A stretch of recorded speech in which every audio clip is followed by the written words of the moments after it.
St. Patrick's Day special. Oh my god. Yeah, I hate St. Patrick's Day. I didn't really mean to. I mean, it's just, it happens to be the 17th for another hour and a half or whatever. So we were invited to like a thing, but we were just like, why is there a thing? Like, we just kind of didn't want to socialize over this, premise or whatever. So I hate it because it's the day people just decided today's the day we're going to get drunk and everybody will be okay with it. And I fucking hate we'll blame that. the Irish or something. Like, it's weird. Yeah. Also, fuck Irish people, I guess. I don't know. So I sort of said that yesterday, but I was joking for the most part. The IRA was pretty crazy, and they were blowing stuff up. So I mean, that's kind of where I leveled it. But then, you got Bono and Bloody Sunday and all that. Okay, but I've been listening to the Joshua Tree. That's a good album. That's a fucking good album, man. Did it celebrate like a landmark anniversary recently or something? I feel like Joshua Tree's been coming up. Recently, no. I think it was 2008. They released a remastered version of it for like its 20th year around or something. Okay. Maybe 2007 so we're coming up on or something. 30, but 29 would be a weird thing to. No, maybe it is 30. Maybe it was 30 last year. Was it 86 it was released? Oh, that might be right. So then 30th anniversary would have been like 6 months ago or something. Yo, that's anyway, a good I don't album. know much about U2, so all right. What are the standout tracks from that one? Like, I mean, the hits is Sunday Bloody Sunday on that one? Oh, is it now? I'm trying to remember. Were the streets no name? Isn't that is that's on that for sure. Okay. Basically, if you've heard a song like on the radio or something from U2, it's probably from the Joshua Tree. Okay. Like, because I'm a Gangs of New York fan, but they're never playing that song. Right. And the fact that I don't even know its name. So like, where the streets have no name, as you said. Awesome. With or without you. Of course, the with or without you, whatever. I still haven't found what I'm looking for. Okay, yeah. Bullet the Blue Sky is like super dope. That's probably my favorite song on that album. It's probably the one a lot of people don't remember very much, but I love that song. Yeah, no, I don't know. There's some good shit on there. It got me talking to a coworker of ours, I should say, that is super into U2, and he wouldn't shut up about it after I brought it up, and I felt bad that I brought it up. 1987 is when it was released.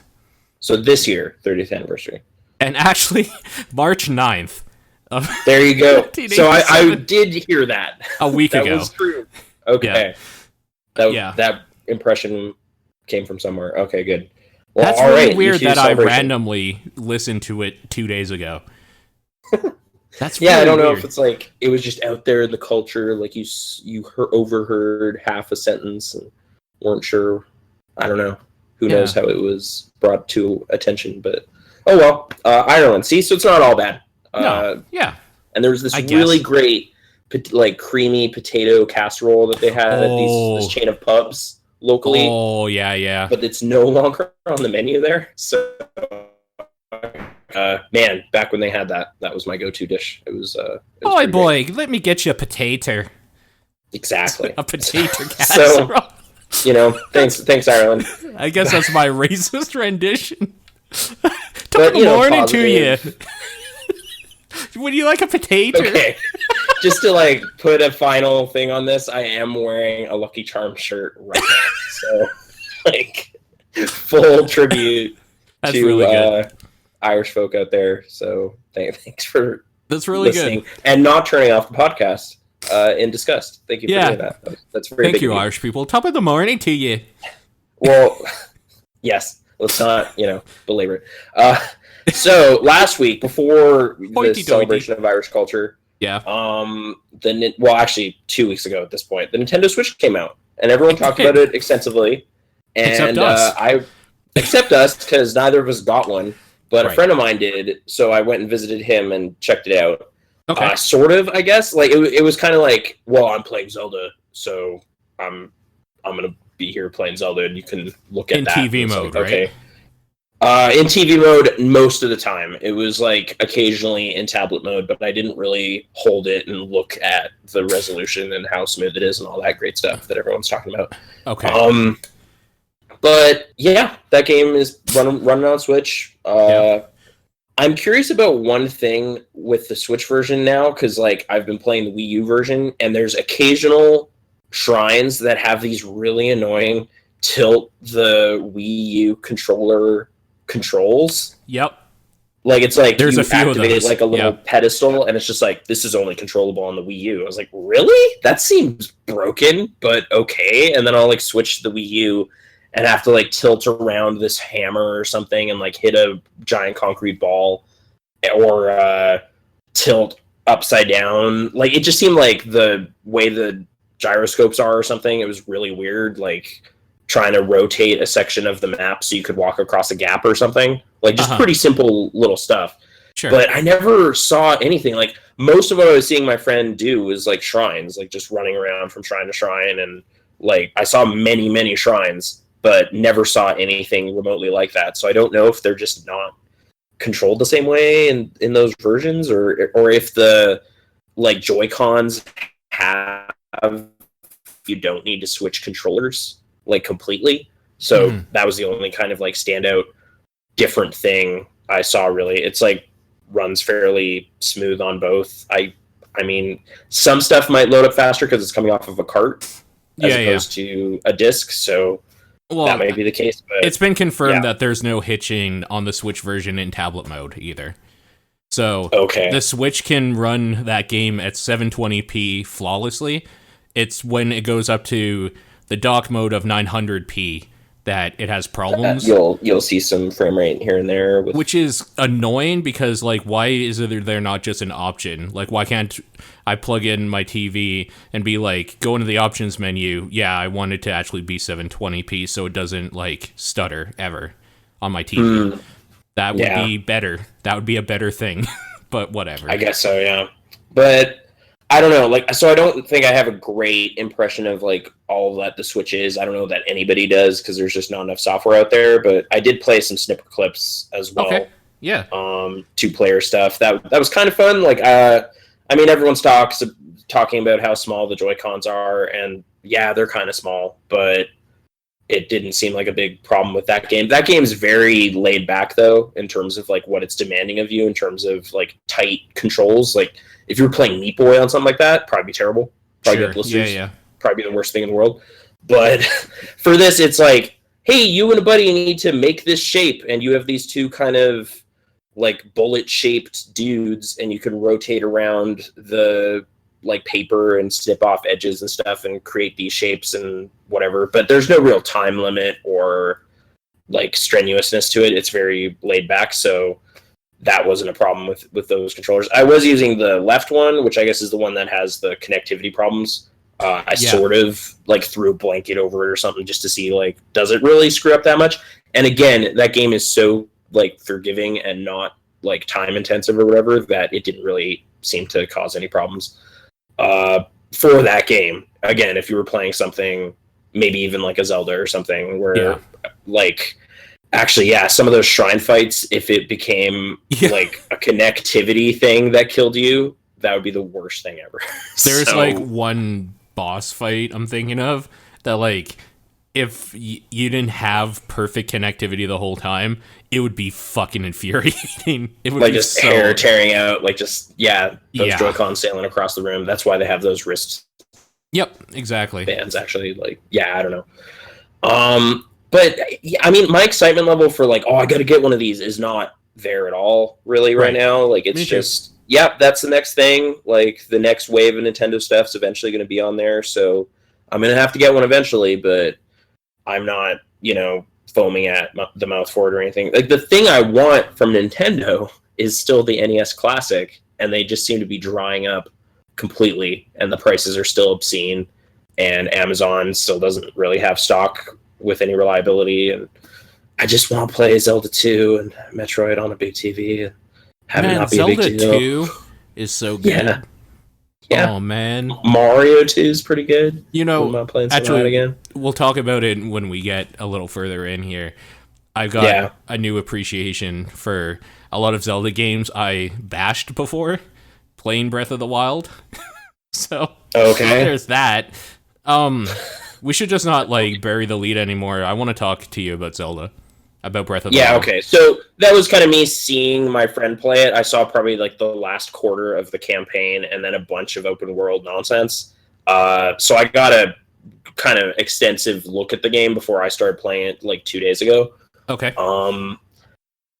How far? Let's start off with the basics. I'm basically at like maybe 15 hours, but you've left only made it to like the first tutorial area. Then I've left the tutorial area, done some towers and shrines and stuff. Focused on getting some spirit orbs so I can like have decent health and stamina, so I can do anything. Have you gone to like a beast area? Like an area of that world? I'm in like a beast area right now, so I'm on the verge of seeing what dungeons are like in this game.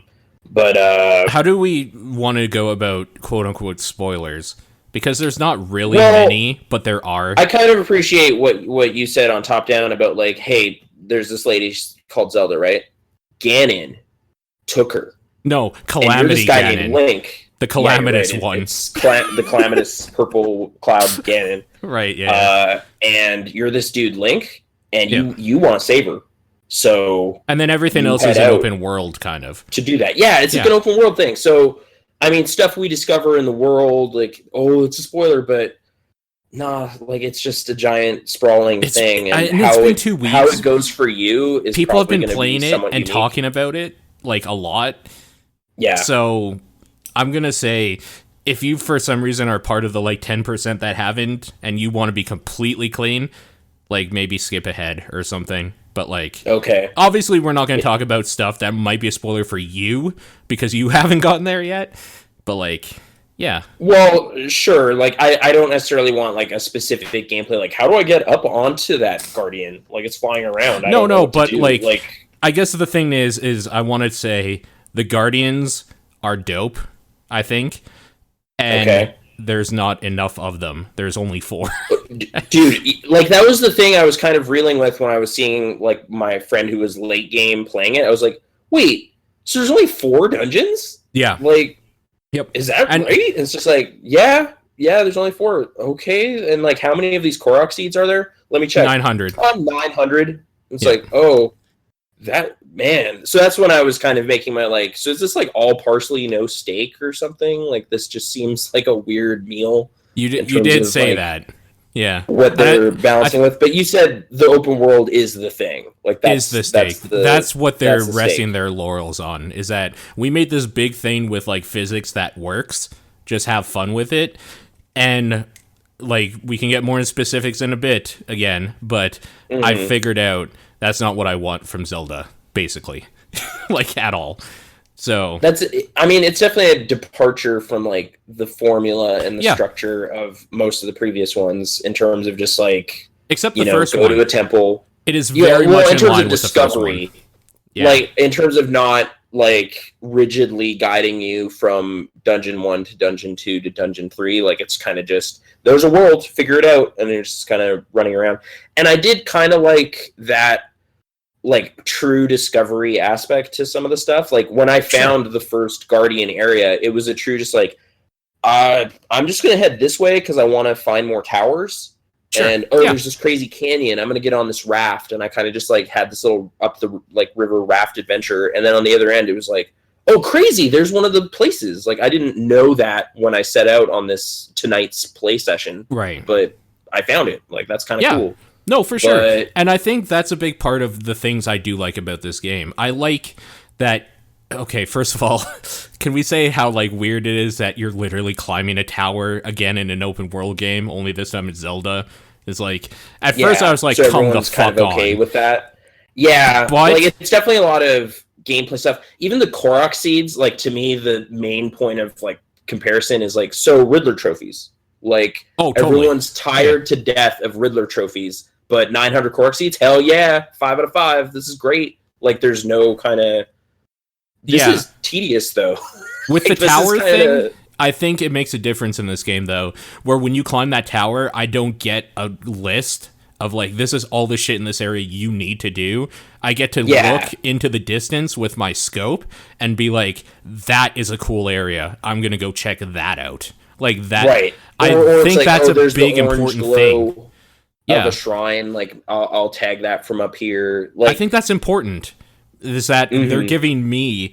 Like, I'm deciding what's important from up here. It's not giving me the checklist of there's 500, like, things to collect. There's 30 side missions. There's, like, 4 guys that are being robbed or whatever by moblins. Like, right. That would be that's the thing. All those Ubisoft games, it definitely starts to feel kind of like a to-do list that populates as you go. So it's just kind of like, oh, God, I got all this homework. Like, it's very, like, tedious in how it structures that stuff, whereas this is kind of more open with how it, like, what are you curious about? What do you want to go check out? Do you want to look over here? Want to look over here? Want to just do some cooking, harvest some ingredients? You think that like, looks cool? Well, why don't you fly over there, hero? It's like, okay, maybe I will. It's like, okay, I will. I'm gonna jump off here and paraglide over there and see what's going on. And I think that's important. I think that's, if nothing else comes out of this game, I think any open world games from here on out that don't do something similar or like get rid of the checklist thing are failing at like this. I think this is an improvement on this genre that I kind of don't like in general. Like, it's a thing I like. I like being able to just like see or climb a tower and decide what I'm doing here or whatever. Horizon is bad about this as well. It's very much like Far Cry in that regard, and I gotta tell you, it loses points for me for that, like, where Zelda picks it up, because, man, I fucking hate doing a tower thing and then just seeing a bunch of shit on my mini-map to do. Like, here's 25 more things that you should probably look into. Whereas, like, so I guess in that sense, like, even with the Riddler trophy thing, when you find a Korok seed, even though there's so many, every time you find one, you're kind of like, oh, cool, I found one. Like, I stumble upon them. I'm not looking for them. Yeah. Like, I, climbed this flagpole and whoops, I just wanted to climb it because it was cool. And then there happened to be something up here. Like, it does have that distinction, I guess. Sure. Like, if you get kind of driven to 100% completion madness and you want to find all of them, that's going to be a frustrating endeavor. There is a checklist online already of like 4 people to do that. And I think if you're one of those people that play like that, you're probably playing video games for the wrong reason. In my opinion, and this like is going to be a bit maddening, probably. But like holy shit, very sprawled out. Yeah, but I mean, I was watching my friend like just find so many. Like he was up to like 80 something shrines or whatever. So it was like a lot of busy work, I guess. But he was totally psyched about it. So sure, I guess it's fine. And some of the shrine stuff, I guess I found a little like, I need to get these because I want more life. I want more heart containers. But, and you need them. You actually need heart containers to be able to do a thing. So, like to go into certain areas with any kind of confidence, like without to like literally pick up the Master Sword. You need a certain amount of hearts. So keep grinding. I didn't know that. Yeah. Okay. Yeah. I guess it's grinding, but it's also just that's what's in the world. So that's kind of what I've been looking for. But man, some of them are just like, I can't do this one right now. Like, there's so many little, like, not quite the Guardians, but, like, mini Guardians that have, like, 3 blades or something, like, or 2 blades and a shield. And it's just this combat challenge. The combat trials, there's no room for error whatsoever. If I get hit once at all, that's 5 hearts and I'm done. So I guess I could make a cool stew or something, but... is actually that you just waste weaponry. Like, you'll get, like, a weapon back usually at the end for beating it, but it's like, well, but I wasted 3 to do it. And 2 shields. Yeah. And all my arrows or something. Like, it's very... I don't know. Draining on your resources. And, man, arrows don't come back, I don't think. Like, what do you mean? So, I failed trying, like, 6 times. No, I mean... Okay, so, I guess... I failed a shrine, like, 5 or 6 times, and each time I went in... I had my weapons back. Like, that claymore that broke, it's back. I can break from it like again, an autosave that the game does. Yeah. Yeah. But when I was in this different area, when I was trying to figure out how to get up to the Guardians, and I died a couple times in the open world, like I found this area with all these like targets, and I was like, oh, maybe I'm supposed to shoot all these targets with my arrows. So I shot like 5 or 6 targets, and then fell to my death. And then when I came back, the targets. Okay, yeah. So the targets were still gone, but also was my arrow supply. But then at some point, I think I like truly game overed or something. Oh, okay. And the targets were now back, but I only had like 6 arrows left. So I was like, great, now I can't do this at all. So I haven't noticed that. I think that's kind of what happened. Anyway, I ended up just getting frustrated because it was like, I'm assuming I'm supposed to shoot these targets, but there's nobody here to like, good job, you shot the targets or anything. Like, it wasn't an obvious thing, which I guess, discovery. But sure. I don't know. I ended up kind of just like walking away in sullen defeat from this area because it's just like, well, I didn't even get all the targets, and now I have no arrows, and I guess I just need to go save up some rupees and buy some more or something. Like, it just kind of, I think that's kind of when I ended my session yesterday. I was just like, great, I don't know what that was, but I didn't accomplish anything there. I don't know why to. Yeah, I'm not saying, hey, that was a horrible thing. So or Zelda game, but it was a little less structured than maybe I would have wanted in some ways. Yeah. But I guess back to the main thing though, like the way I would previously rank Zelda games for the most part was always kind of like, so how many dungeons are there? Like, how many temples are there? Sure. It's like, oh dude, there's like 11 in this one. Oh, sick. So this is kind of the worst one. There's 4. Okay, but it's got the weird time travel gimmick and whatever. So I like kind of give that game a lot of pass for the most part, but it's kind of lame. It only has 4. And that game's actually kind of not good. It's a great idea, not done well. Yeah. When I revisited it on 3DS, I was kind of coming to that conclusion of just like, this has a great structural conceit. Yeah, for sure. But the actual like work of playing it is a little lame. This one, I don't know. It definitely seems a little sparse in terms of the like really handcrafted big dungeons, because it's got shrines for days. It's got 120 there's of 4. Them. There's 4 big handcrafted Zelda things in this game. Yeah, and then 120 mini portal-ish things that are kind of fun. They're super fun. Yeah, but so it's like they kind of diced up some dungeons and spread them around, but they all have the same aesthetic and like the exact same thing at the end. Like my friend, when I got there, he's on Shrine 50 or whatever for him. So it's like, dude, why are you skipping the dialogue? But then eventually it was just like, oh no, every time it's literally the same, and it's like one of maybe 5 or 6 models of like dude at the end, like mummy or whatever, like the monk that was dwelling in that shrine. Yep. And yeah, that stuff gets kind of old, but it looks the same every time. And man, the animation of like the blue beams like shattering, it's a great animation. But you're gonna see it 20 times if you play the whole thing. Oh, this is another thing. You've cooked in that game. Yeah, I've cooked quite a bit. Do you still listen to that cooking theme? Oh, is there? Yeah. Yeah, I skip it every fucking time because when you're cooking 100 times every session, it's fucking annoying. Okay. Ooh, dude, actually, you know what? This is a great way to parlay into this. So the thing with this game, the entire time I'm playing, I'm listening to stand-up comedy albums. Oh, all the time. Okay. Yeah. Because, like, podcasts are one thing, but I've hey, also a little more, this is another similar thing of just a dude talking to me, saying funny stuff. I've been going through album after album of stand-up comedy just because it's such an open world thing. Like, nobody's talking to me. Like, there's very sparse voice acting. Like, we were like, oh, there's voice acting in this one, but it's very rare. And that's the kind of thing where I'll pause the album if a cutscene, like a real cutscene, starts happening. No, for sure. But yeah, like it is total podcast game. Yep. Like open world, jumping around kind of thing. So, I mean, I have a list of comedians if you were interested, but I guess it doesn't really matter. Yeah, no, it's fine. I've been playing it on the Wii tablet exclusively with like something on headphones the TV. Or oh, okay. No, like watching TV or whatever, like having noise in the background to listen to. So similar kind of two things distracted. Yeah, okay. Because like it's kind of engaging because you're navigating this big environment and stuff, but kind of not. It's kind of passive too. So yeah, I don't know if to be fair, I did the same thing with all my Dead Rising time and like a lot of my Dark Souls time. So it fits into that kind of. I do it with most like, games. Put something else on. Honestly, I've been doing it with Mass Effect Andromeda, which we can talk about later. But like, I play a lot of shit with something on the background.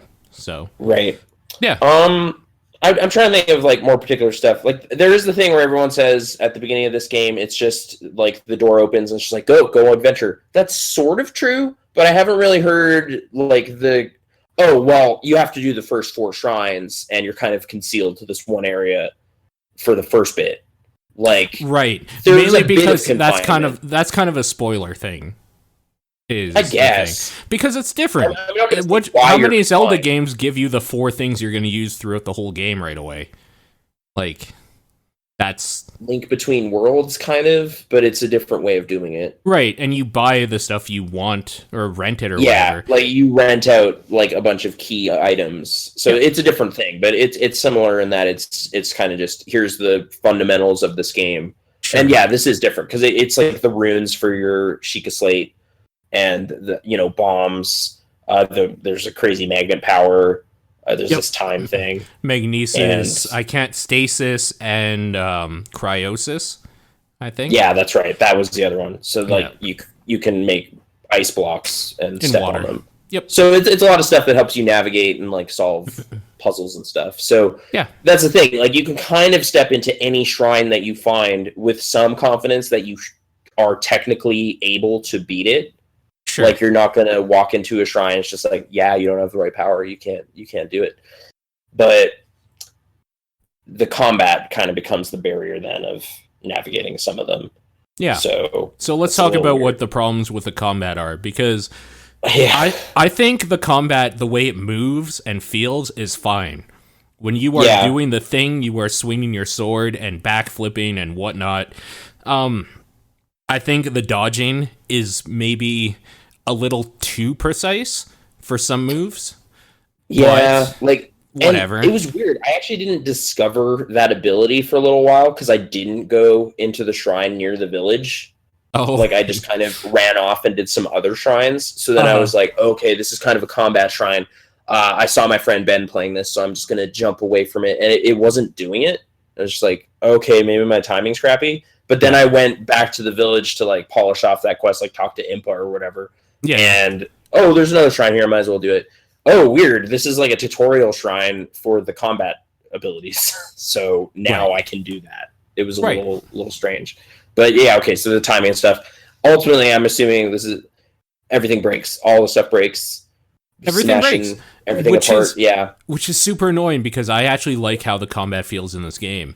I like exploring. I like finding groups of dudes. I like picking up a weapon and beating them senseless with it, but I don't like how everything in this game makes you stop. You have to stop to switch weapons because yours broke. You have to stop to do like some inventory management to pick up more stuff before you start getting like actual full inventories. You need to stop to cook. You need to stop to like eat or whatever. Everything in this fucking game makes you stop the things I like. And the biggest problem here is that the weapons break after every, 10 hits. So it's like, okay, I'm getting worked up because I've been fighting with people on this. Yeah. A lot of people have been saying it's great game design to have them degrade because it forces them to use different weaponry, often. And they like doing the juggle of picking something up and kind of not caring about it. The thing is that people that say that, I feel, haven't actually got cool weapons. They've been using the skeleton arms or sticks or the broken bastard swords or whatever. They haven't gotten for the first, ice sword that freezes enemies when you hit them with it. They haven't gotten the electricity wands. Yeah, exactly. Yeah. No, it definitely becomes a weird hoarding management thing where you're kind of just well, I want to keep this in my inventory, but I don't want to use it on this enemy because it's not good enough. Because I need it for a boss fight or something. I'll use this kind of crappiest thing I have. So you're kind of, I was definitely seeing that with the way my friend was managing his inventory too. It was just kind of what? You got all these 50 swords in here, and it's just I don't want to use it though. It's just kind of saving them for something that will warrant using them. But then you're kind of always right at that limit of being pretty much full inventory. Every time. All the time. You open a chest, no, your inventory is full. Okay, I will drop this redundant bow I have or whatever, and now I can pick it up, and now I'm going to drop it so I can take a photo of it so it goes into my compendium. Are you doing that stuff? No, I don't give a fuck about that. Okay, I kind of like doing that stuff, but I don't know why. It's preying on some sort of like completion thing. Like, it's really an elaboration on a thing that was in Wind Waker that I kind of liked with the camera. Like, it was like, if you catalog all the monsters and stuff, you get a little figurine of them. Sure. Like, it was a neat side quest in that game, so that they've kind of rolled that into this again. I'm doing it. I don't know if it's like good gameplay exactly. Like, every now and then there will be, that's a great photo. Like, it'll happen occasionally where I'm just like, yeah, that monster was charging me and I took this picture just in time. Like, it's have like, you done any selfies with a monster like right behind you or anything yet? Yeah. I'm trying to remember if it was a monster or like a goat was standing on a hill in this weirdly dramatic way. So I was like, this is great. And I did a photo with them. Yeah, like, there's dumb stuff to be had there. But even that, though, like, my photo log keeps getting full. So I have to delete most of my photos. Like, periodically, I just have to cull all my photos away. And the compendium stuff, I think, stays. It does. Once you've made an entry, it'll save that photo for it. So there's a reason for that, too. If you want me to, tell you. Maybe? Sure, I don't know. I guess. I mean, there's the memories thing, too, with photos, but... You get an upgrade later where you can, like, your little shrine indicator that, like, will beep when a shrine's nearby. You can set that to any photo in your compendium if you need to find a certain item. Oh, that's kind of neat. Yeah, so there's a reason to do the compendium, for sure. Weird. So it's like, hey, I have a favorite sword and I want to find another one. You just load up your picture of that sword. And I was thinking more of like, I really like this recipe and I need Hylian like wheat. So I'm going to load up that. So whenever I'm near like a wheat field, I'll know and I can stop and just pick up a bunch. Okay. I guess that's useful too. Yeah. So, okay. But yeah, I mean, the cooking thing, I've heard some people say, like, they wish there was a recipe book or some way of queuing up, and a like, queuing. 20. Yeah, like, it's like, I want to make 8 pies, so just do that. Right. As opposed to... But I don't want to make an 8 apple pie. I want to make 8 one-apple pies. Yeah. So I don't want to waste a bunch of... Well, like, I think it's capped at 5, maybe for the whole game. Yeah, but sorry. I was just saying for, like, extra fruit mix and whatever. Like, if you get a hearty radish, just cook it by itself, and it's one of the best things. It's weird, but I don't know. There's a lot of quality of life stuff like that in this game that I would kind of kill for. I'm trying to think of another one. Oh, being able to drop shields and bows right from the quick drop or the quick select menu. Like, right. I don't know. Like put a button prompt there to like drop or something when I hover it. That seems simple. So I'm trying to think if there's some unassigned button that would make sense for that. It doesn't even matter because if that menu's open, just make it A or something. Like, I don't care. Oh, right. If you're like holding left and going through your shields, just have another button be like make it drop X shield or something that I don't use like all the time. Yeah, that would be kind of nice. I mean, at least the menus are pretty snappy. But yeah, they're not bad for sure. They're okay. It is kind of... Until you have, like, 5 pages of fucking recipe stuff. There's even something with, like, you're always kind of right thumbstick flipping through the various categories. Yeah. And one of the categories is double big. It's, like, materials is usually twice as big as any other category. So mine's it's kind of 3 pages. Before you get to food. Yeah. It gets worse then as you get more stuff. Yeah. So because monster parts are in there, too. And food. Yeah. And bugs. Everything is in there.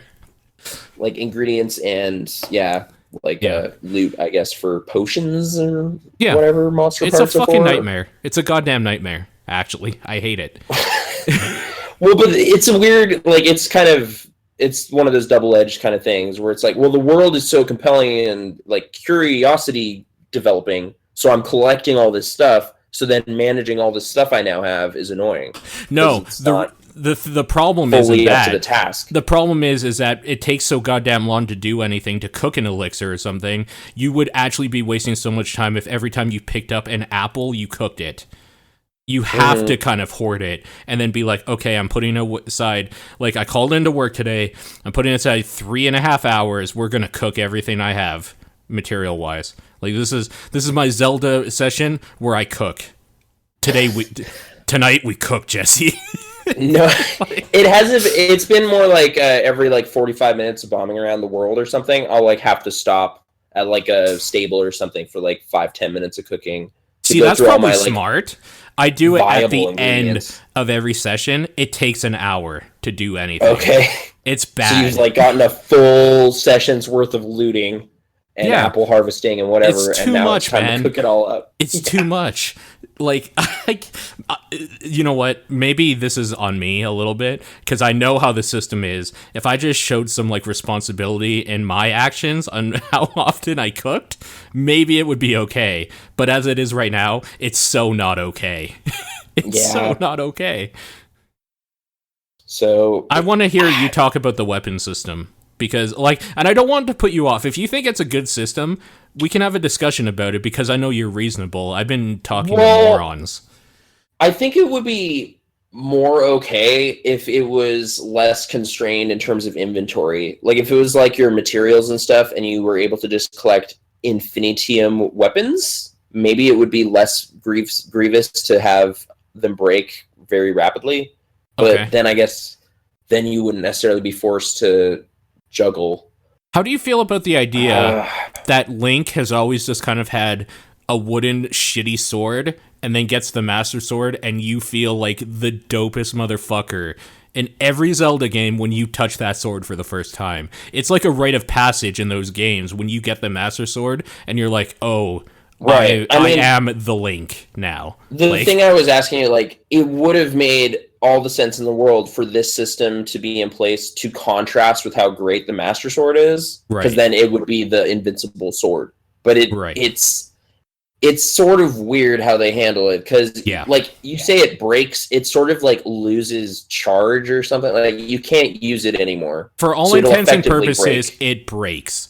Like, let's not get into semantics back every 10 minutes. But then it's still there the whole time. Does it take up a slot? Yeah. That's annoying.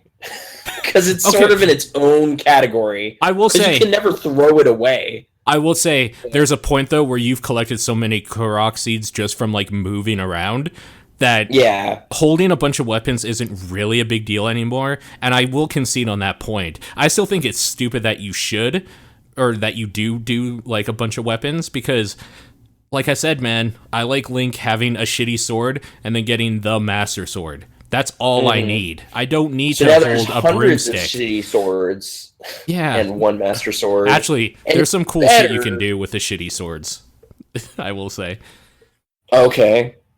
There's interesting. There's specific dudes that, like, they're like Octoroks, but like they suck up a bunch of air. You'll like face them in certain parts.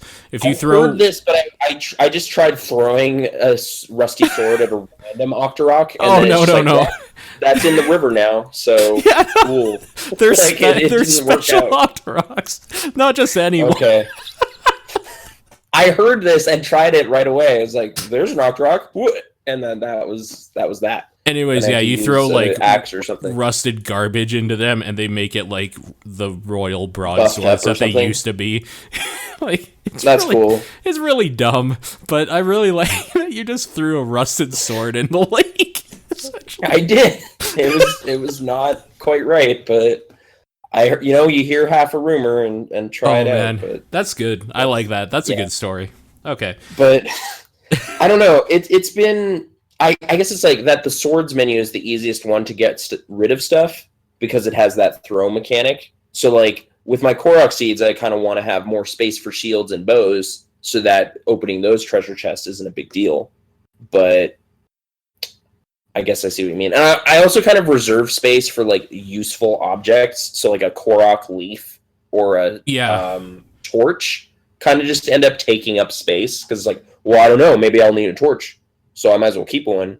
So now I'm minus those 2 slots too, so I only have like 5 for viable There's actually weapons. some story parts where you need something that can set stuff on fire. So keep a torch, for sure. Yeah, and your bombs don't count. Like, it's weird blue fire arrows do, though. And you can light arrows on fire by touching them to fire. Touching them to torches and stuff, yeah. So. Yeah. But I wasted all my arrows in that stupid, like, range. So. You'll want a sledgehammer for getting... Like a heavy weapon to smash open rocks and stuff? Yeah, because I know people say you can just use bombs. Those people haven't been on the side of a mountain trying to delicately farm. Yeah, no, I know. That's definitely happened a couple times where it's like, oh, okay. There goes my crystals. Yeah. There was one annoying thing that wasn't even my fault, because there's occasional treasure chests that are buried, and you need to use your magnet power to pop them up. But you don't have direct control of them when they pop up. It's like an animation. So it's just like, pop, and then it fell off a mountain. So I just, like, jumped after it, and, like, just kind of coasted down this mountain to this, like, riverbed. And then I found another chest and the chest I found. So it worked out. It was kind of cool. And I was, like, positioning these chests on the edge of the, like, river and opening them. See, these stories are what makes this system animation. Good. Yeah, this type it makes of the world kind of just dynamic and weird, and it's kind of fun to have it. And some dumb stuff too, though. Like, I was in a shrine where there's like these wind activated switches. I was like, oh, I have a Korok leaf. Whoosh, open the thing, go grab the chest and leave. And then I'm like, okay, but what's down here? And then I like went through this whole puzzle using ice blocks and get to the other end. And then I hit a switch, and it turns on a wind turbine that turns the switch, and then it opens the same door. I was like, well, I just wasted 3 minutes. Like, okay, I hacked it and didn't even know, and I just left. But yeah, so generally there's a lot of good design in the game, but yeah, some of these weird kind of decisions fundamentally. I do find the control scheme for switching, like, you are stopping the action a lot, but I do like that it pauses and it's pretty well designed, like quick switching. Holy crap, that would suck if it didn't pause when you did that. No, it'd be terrible. Like, it's like I'm in midair, like, fighting this crazy triple-armed robot thing. If I had to, like, run away from it and just kind of run around in a circle while I'm, like, Kingdom Heartsing through my inventory to, like, select a different weapon. Kingdom Heartsing. Terrible. The Kingdom Hearts system is terrible. Like, it always wasn't great, but now it's, like, if they release the third one ever, they need to have a totally different system in place as opposed to this menu-heavy selecting your elixir while you're still actively running around. Anyway, this isn't Kingdom Hearts. It's Zelda. It is Zelda. It is Zelda. Okay. But so it's different. Don't hate the weapon degrading thing. You just think it could be better implemented? Well, I guess so. Like, it definitely creates some frustrating situations and has you leaving a lot of stuff that you'd otherwise want to take with you. So it's a weird kind of balance. I don't know. I don't like that it's made me not want to fight mobs, because I'll get, like, a club after I waste a broadsword. Like, that's not cool, man. Like, I'm just going to run away from... I do run away from a lot of encounters. Like, oh, it's nighttime and all these, like, giant skeleton things are coming out. The savior of Hyrule. I'm out of here. The hero of Hyrule. The running away! The princess's appointed knight running away from bokoblins. Like... Yep. Like, unless it's like, this is a monster den and you get a special chest at the end of it, like, I won't necessarily bother with... Even then, it's rarely worth it, I found. Yeah. It's so rare. It's weird. It's worth it. It's definitely... Like, I mean, I'm thinking of the Bethesda games. Like, I'm not one to... the inventory management. Like, I just want to get mods and turn that all off. Like, I don't do that. I do consider it, like, potentially a valid part of the experience. Like, the developers put some thought into why they have the system. But in this case, there's definitely a kind of, like, compulsion versus you got to make these tough decisions of just, like, I guess I'll just throw this away. Like, it kind of makes everything you find a little crappy, maybe. Yeah, it does. The thing. Like, it kind of cheapens all the stuff. Like, even really great stuff. Like, I saw my friend find, like, a rare shield that's, like, a core thing. But then you read about it, it's like, oh, this will break as well, so I'll just never use it. Like, it kind of becomes this weird, like, this is now too precious to even use, so I won't use it. And his solution to some of this stuff actually was like, I hope this isn't exactly a spoiler thing, but it you know, it's kind of similar to how Bethesda has done some stuff too. You can own property and have a house. Yeah. So then you end up displaying your favorite stuff in your house. Yeah. And having like a rotating display of like your best stuff. So it's like, oh man, I just found a sweet new shield. I'm going to like quick travel to my house, put this on the wall, and now I'll use my like second best shield out in the field and go surf on it or something. Like, you can now put it into play. Like, but a thing that's a bummer too is one of the beasts, like straight up, the beasts are like, 100 years ago or whatever, when the beasts were created, each one was run by like a general, essentially, like one of the champions to like kill Ganon with you 100 years ago before it all went shitty.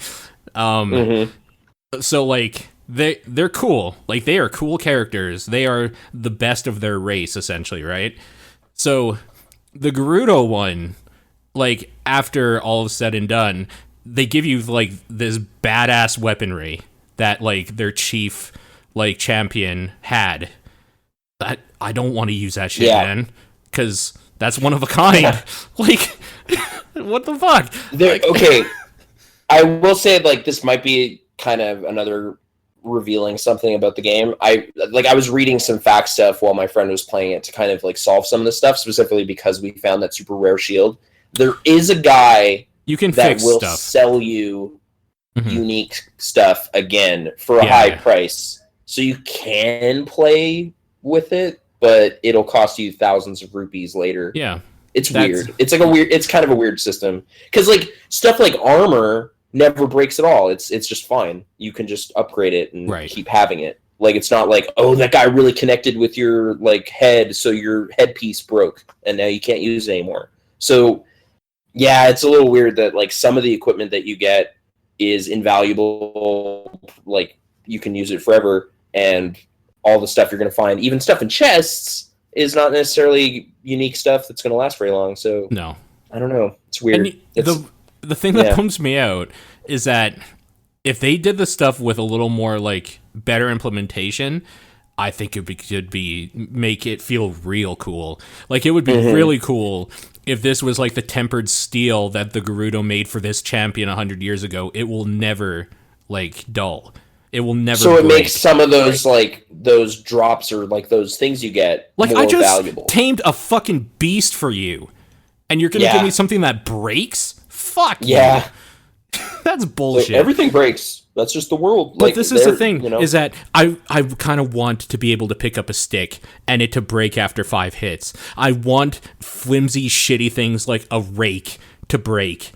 But the fucking steel forged in like hellfire or whatever for this champion 100 years ago, like that was given the task to slay the Calamity Ganon.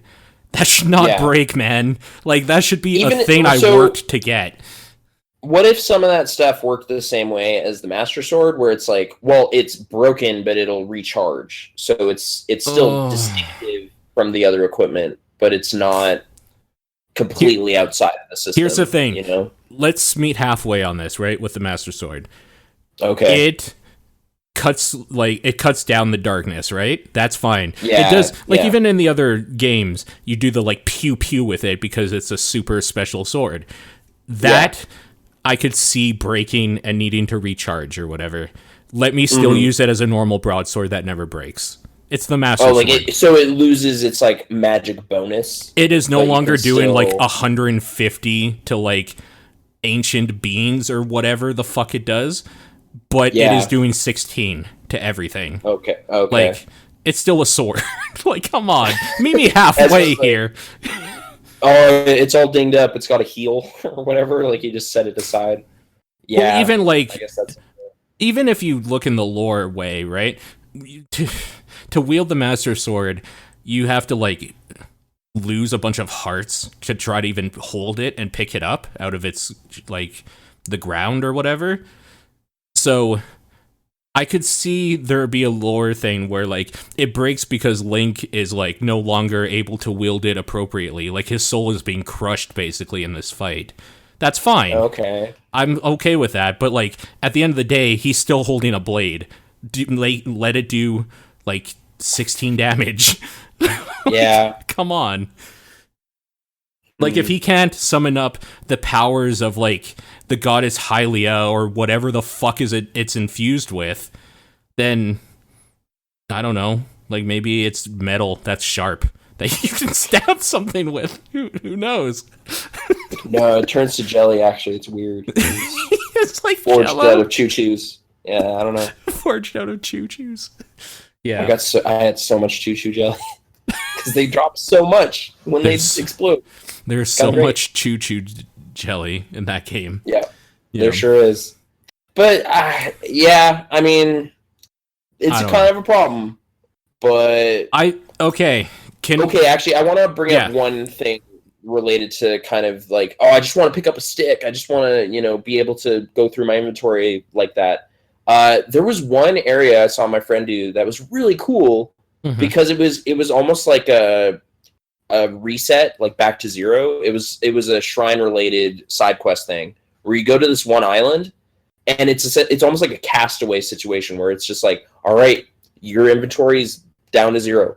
Everything you find is now like important again for this one area. Like it was like not since the very first area is it like, oh, okay, well I guess I got to use this stick, I found an axe. Like, it kind of makes everything cool again for that one area. It was like an hour, maybe, of gameplay. But It was kind of neat seeing, like, all these kind of enemies become threats again because you're now limited in what your resources are to, whatever's on this island.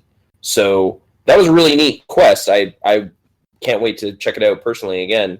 But, no, for sure. Yeah, I don't know. If the game had some kind of way of making all the materials more valuable in that true way, as opposed to you're kind of just hoarding great stuff and then also cycling through like 3 or 4 junk weapons in every major encounter, then it would be I don't have an easy, armchair designer solution to this problem though, with what the game they made. Cause then like, what if it was like they didn't have the everything breaks necessarily, but then what's in all those chests out in the world, and like what is the kind of carrots on the stick? Yeah, I don't know. Well, you're out there finding stuff, so that's my problem. Is at the point I'm useless. The point I'm at in the game is I don't want to find stuff. Like, I've been doing this too long. I'm too old for this shit. Yeah. Like you're when that game came out, I spent like probably 30 hours in the first couple days playing that game because I thought I loved it, and then I just slowly it beat me down. I was like, I can't do it anymore. I just want an experience that they've directed. I want them to tell me where to go next and for me to find an item and then to use that item in some cool puzzles and then maybe beat the boss with that item and then go to the next one and continue until I win. I'm so sick of open shit. I'm so sick of looking for stuff. Like, I don't want it anymore. So I've been playing Ocarina of Time. Actually. Okay, because, no, that was going to become the next thing. It's like, they made a lot of games like that. So maybe if you skipped some along the way, you could be like, hey, give Skyward Sword a try. Like, a lot of people hated it. I thought it was okay. I had a good time. This is the thing, is that I was talking about Breath of the Wild with some people in the Discord, and I was remembering the ending and some other random parts of Wind Waker. And I was just like, maybe I don't actually hate that game as much as I remember. I'm going to try that out. So I've been meaning to go pick up like a copy of it on Wii U, because why not? Rather than hook my GameCube up. I don't even know if I have a plugin for the GameCube anymore. It's probably here somewhere, but yeah, I kind of want to play that game again. And in the meantime, I've been playing Ocarina of Time, and I am loving a lot about that game, but not how it plays. Like, the controls are so old and bad. The Z targeting is so bad. 3D. Yeah. It's really bad. So I mean, it's almost 20 years old, so I guess that's to and be it doesn't expected help of it. that, like, Breath of the Wild, I feel the combat was very good. So going from very good to early 3D Zelda Z-targeting crappiness has been hard. But, like, it's kind of nice revisiting those dungeons again, man, and having, like, a thing to do. Except Jabu Jabu. Fuck Jabu Jabu and his stupid little escort quest of Rudo or whatever. I hate that part. Yeah. Okay. Where you have to go save Princess Rudo or whatever, and then she's from like, inside that monster thing. Yeah. Yeah, and then she's mad, and she wants you to carry her, and then she's like, "Be a man," or whatever. If you like leave her outside while you do a room. Yeah. I hate that fucking part so much. The conceit of that dungeon. Okay. Yeah. Everything else, like the dungeons, have been cool as hell. Meeting up with Zelda when you're Kid Link, like Kid Zelda in the garden, like actually just like made my heart feel like so good. I was just like, I really liked this part. I'm so happy to be seeing it again. Just like the innocence of like Link stumbling into the garden after doing that crappy stealth part that they thought was a good idea. It's pretty bad. Like, it's a weird camera angle too. Yeah. Yeah. But then like that part is like Zelda's lullaby is playing and she's like picking flowers, and it's just like, this is why people like these games. There's like some great Zelda ass shit in here. And then like I was streaming this, and then people were like asking me what I think of the game. And I do think Ocarina of Time is extraordinarily mediocre. Like 3 out of 5, like baseline, like not good, not bad, just kind of there.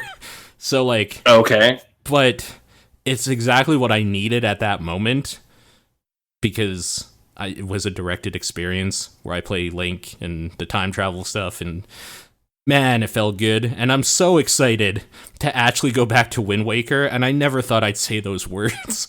I never thought I'd say it, but I've been doing a lot of introspective digging and realized Breath of the Wild is the worst Zelda game I've played ever. Well, it's a great game. It's a terrible Legend of Zelda game. I can't stand it for what I go to Legend of Zelda for. So, yeah. Well, it's definitely like trying to do a very different thing, so it doesn't have the same like imbuing these temples and dungeons with any kind of lore or mythos exactly, like in that same kind of like, or even like a scene like meeting Zelda for the first time is kind of like got a not iconic, but like there's like a grandiose presentation to it or something. It's those memories actually in Breath of the Wild are like my favorite thing. Those are that's right. So they kind of have a collection of those, but you can kind of find them as you do. Yeah, then I saw some of those. Those had some meaningful kind of stuff to it. I really like those. I kind of don't mind some of the, like, you find a diary and read through it. There's some okay. Some of those are really, really creepy, and I love it. There's like the lonely like bow girl or whatever who's like basically like writing how she wants Link to like fuck her. It's weird. It's fucking weird. I've had this crush on this guy. It's weird Nintendo bullshit. Like high school. Yeah. Okay. Yeah.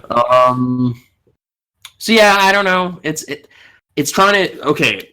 I guess that's the thing. Like, would you be dismayed if this is now kind of the groundwork that they build off of for the next titles in the franchise? Like, this is the new Ocarina formula setting thing? Absolutely not. No. Okay. I'd be completely okay with it because as a game, I still like it. I do. That's the thing. I really love the open-ended, like, that discovery element to it. Like, even, like, when I tried to play Wind Waker HD, like, a month ago, I was kind of just like, oh, man, I really love some of these temples. I can't wait to check that stuff out again. But the rigid kind of point A, point B structure of the games kind of just necessitates you go through a bunch of tedium to get anywhere. So it's just like, yeah, you can't use the ship yet. You got to find a sail in town. And, hey, there's these bullies, and they're kind of messing with you and all this kind of stuff. Like, there's all these, like, hoops you got to jump through to make anything happen. And I kind of like that this one got away from that kind of format. But I want the hoops. I don't want open world. That's my thing. Is that as maybe an open world game, this is still in it. Yeah, I'm with you. I think there's a compromise to make the perfect game for me. There was a Gerudo area that I helped my friend play through. That was you kind of go into this area to rescue someone, and then it kind of becomes this like stealth mission inside this camp or whatever. Yeah, but it's kind of like you went from the open world seamlessly into this more kind of structured area. No, you're right, and it was kind of cool. Okay, part I think. Yeah. Okay. Whereas, like, I don't mind jumping through some hoops once I've found the place where the hoops are, but I think that's find a compromise that place when I want to. I like the beasts. I like the hoops I have to jump through to finish the dungeon thing after I found it, and I like the hoops to even enter the dungeon. Like, I like that stuff a lot. It's the problem I'm at is that I'm ready to go finish the game, and I kind of don't want to, because I kind of don't want it to be over. I know as soon as I like defeat Calamity Ganon or whatever the hell the ending is, whatever happens, I'm done. Like, I'm gonna shelve this game because I'm not gonna go search the world for more shrines. I'm not gonna get more Kurok seeds. I'm not doing any of that shit. That's kind of a structural thing I was like curious about with when my friend was playing. I was kind of like, oh, dude, go to the end. You got all the stuff. And I was then I was thinking about that. Like, maybe that was kind of a selfish thing to ask, but I just kind of want to see that. Because that might ruin his resolve to continue going with the world, but he seemed fine continuing to go find the shrines and stuff. But yeah, that definitely would be kind of a momentum killer to the really whole feel structure. Like I'm in the minority about all of this, and I've never felt more in the minority since Mass Effect 3's ending on the internet about a game. Where it's like universally heralded, but you're just like, really? I don't know. This isn't quite the thing right. is, even just saying, like, really, people get mad about it is like, well, it's the best Zelda game I've ever played. It's like, yeah, but you don't play games, so I don't care about your opinion. Like, sure. Or it's like, well, you don't really know, though, because you didn't play all of them, so... Right. To be fair, I haven't played Skyward Sword. I can't give people shit about not playing all of them, because I haven't. Yeah, okay. Yeah, no. Fair enough. That's one that seems to, like, get a disproportionate amount of, like, disdain, and I really had a great adventure. Like, see, I hate the Rito, so aren't they, like, the race in that game? Oh, well, I mean, there's a lot of flying-based stuff, so birds and... Yeah, they're I just don't like bird people. Something about them bug me. They're like faces or something. I don't like them in this game either. I kind of like the big owl dude. That was kind of like the chief. I enjoyed his design or whatever. But I just call them all Birdman and make Michael Keaton jokes when I'm playing. Like, it's fine. But can I read you an excerpt from the journal that I found? Okay. I found the images of it. So this is from Journal of Various Worries. I don't know what town this is in. That new guy in town looks like he really knows how to tune a bow. I hope he comes by and knocks an arrow for me. It's been way too long. Dash lonely arrow girl. Whoa. Yeah. Okay. So there's some weird... cheeky writing in there. Yeah. Wow. There's some shit in there. Eton Plus, everybody. Like, whoa. That's... Okay. Yeah. There was one I saw that I kind of liked because it was sort of a justification for why Link doesn't talk. Okay. And it was like, hey, they actually wrote... Like, it's just something about, like... I think it's from Zelda. It's like she talks about a conversation they had, and he explains to her why he feels it's, like, kind of rude to talk too much when you're in his role.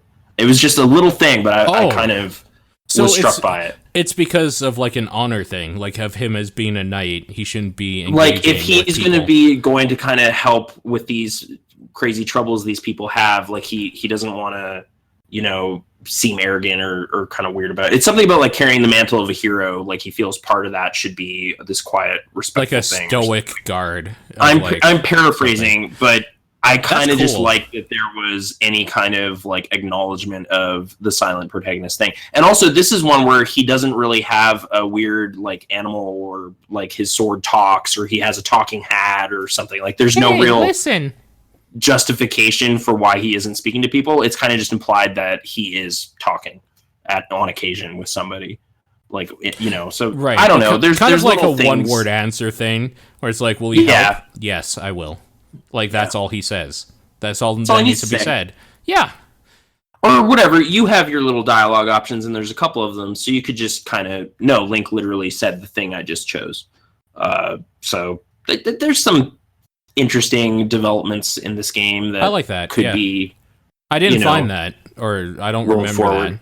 So I like that. Yeah, a lot. I mean, there's a lot of stuff to be dug up in that giant world. But okay, I guess like the one other thing I will just kind of, maybe this is the final point, maybe not. It's a big game. But the thing you're talking about with like once you defeat Calamity Ganon, like that's it, you're going to be done. Yeah. Like that is something I kind of appreciate with the structure of the Arkham games, where they kind of just have it where it's like, yeah, but I mean, there's still criminals out there. They're still causing problems. So like you've beaten the main story, but there's still like a good reason Batman would continue doing stuff. Did you see the ending then of this game? Yeah. Breath of the Wild? I mean, the core thing. Okay. Yeah. Okay. I have heard that when you beat Calamity Ganon, that's it. And I don't like. Let me tell you what I wanted to happen. Like, this is what's stopping me from doing it. Actually, is I would have beaten Ganon by now if it was like, well, now that Ganon's gone, you can still explore Hyrule and talk to people because they're still having like issues. Sure. That would have been dope. But I heard no. Even if it's that's just not like, it. We got to go clean up like his minions and stuff that are out there. Right, because the Blood Moon still if there was some. So like the Guardians are still corrupted and all this kind of stuff. Like if there was some sort of like stated reason why the hero should continue adventuring, then that would be kind of cool. But yeah, like from what I saw, it seemed to like roll credits and stuff, but it was like a Bethesda thing where you have to load up another save to like right before you go. Yeah, you beat Ganon. I think there was like a little star or an emblem or something next to his save after he beat the game. Quotes. Okay. So it acknowledges it in some way, but it's kind of reset back before it happened. So it's very gamey in that way. Yeah, like I kind of wish, it had some sort of internal logic why you'd return to the world to continue doing stuff. Because there's there's no internal logic. Like I just want to go back to Hyrule. I live there. I'm Link. Yeah, I have a house. I have all these shields that I was collecting. Like you have a presence in that world, but it kind of just adventure over. You did it. I get it, but I don't like it. It's basically what I'm getting at. Mm-hmm. Okay. A lot of this has been like, I'm done bitching here. I really do like this game a lot.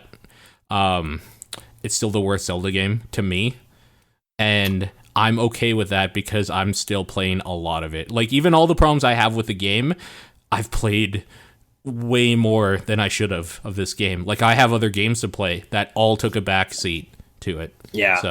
So I love it. It's still got something magical going on, but you just kind of don't like core design things about it. So that makes sense. I mean, I'm still early on. I haven't done any of the Guardian or like the beasts or whatever, like the divine beasts or. What area did you go to first? Let's talk about your gameplay experience. The one I discovered was the Rito place. Like okay, that was my last. So weird. Okay, I've heard a lot of people recommend that as the first one you do. So that you get something really good for traversing from them. So yes, you should do them first if you haven't. The ones like just through other podcasts and stuff that seemed to be the consensus was like Zora or Rito first. Seemed to be how people were going. So good, dude. Oh man, oh man, is that part good? I'm kind of curious about it, but yeah, the one I guess the race I've seen the least of is the Gorons because my friend had completed it already and didn't really traverse that area much after. Yeah, the Gorons part kind of sucks. Because of fire damage or no, because of a stealth escort mission. Ooh. Right? That sounds delightful. Yeah, it's not really. Is it underwater too? Like just no.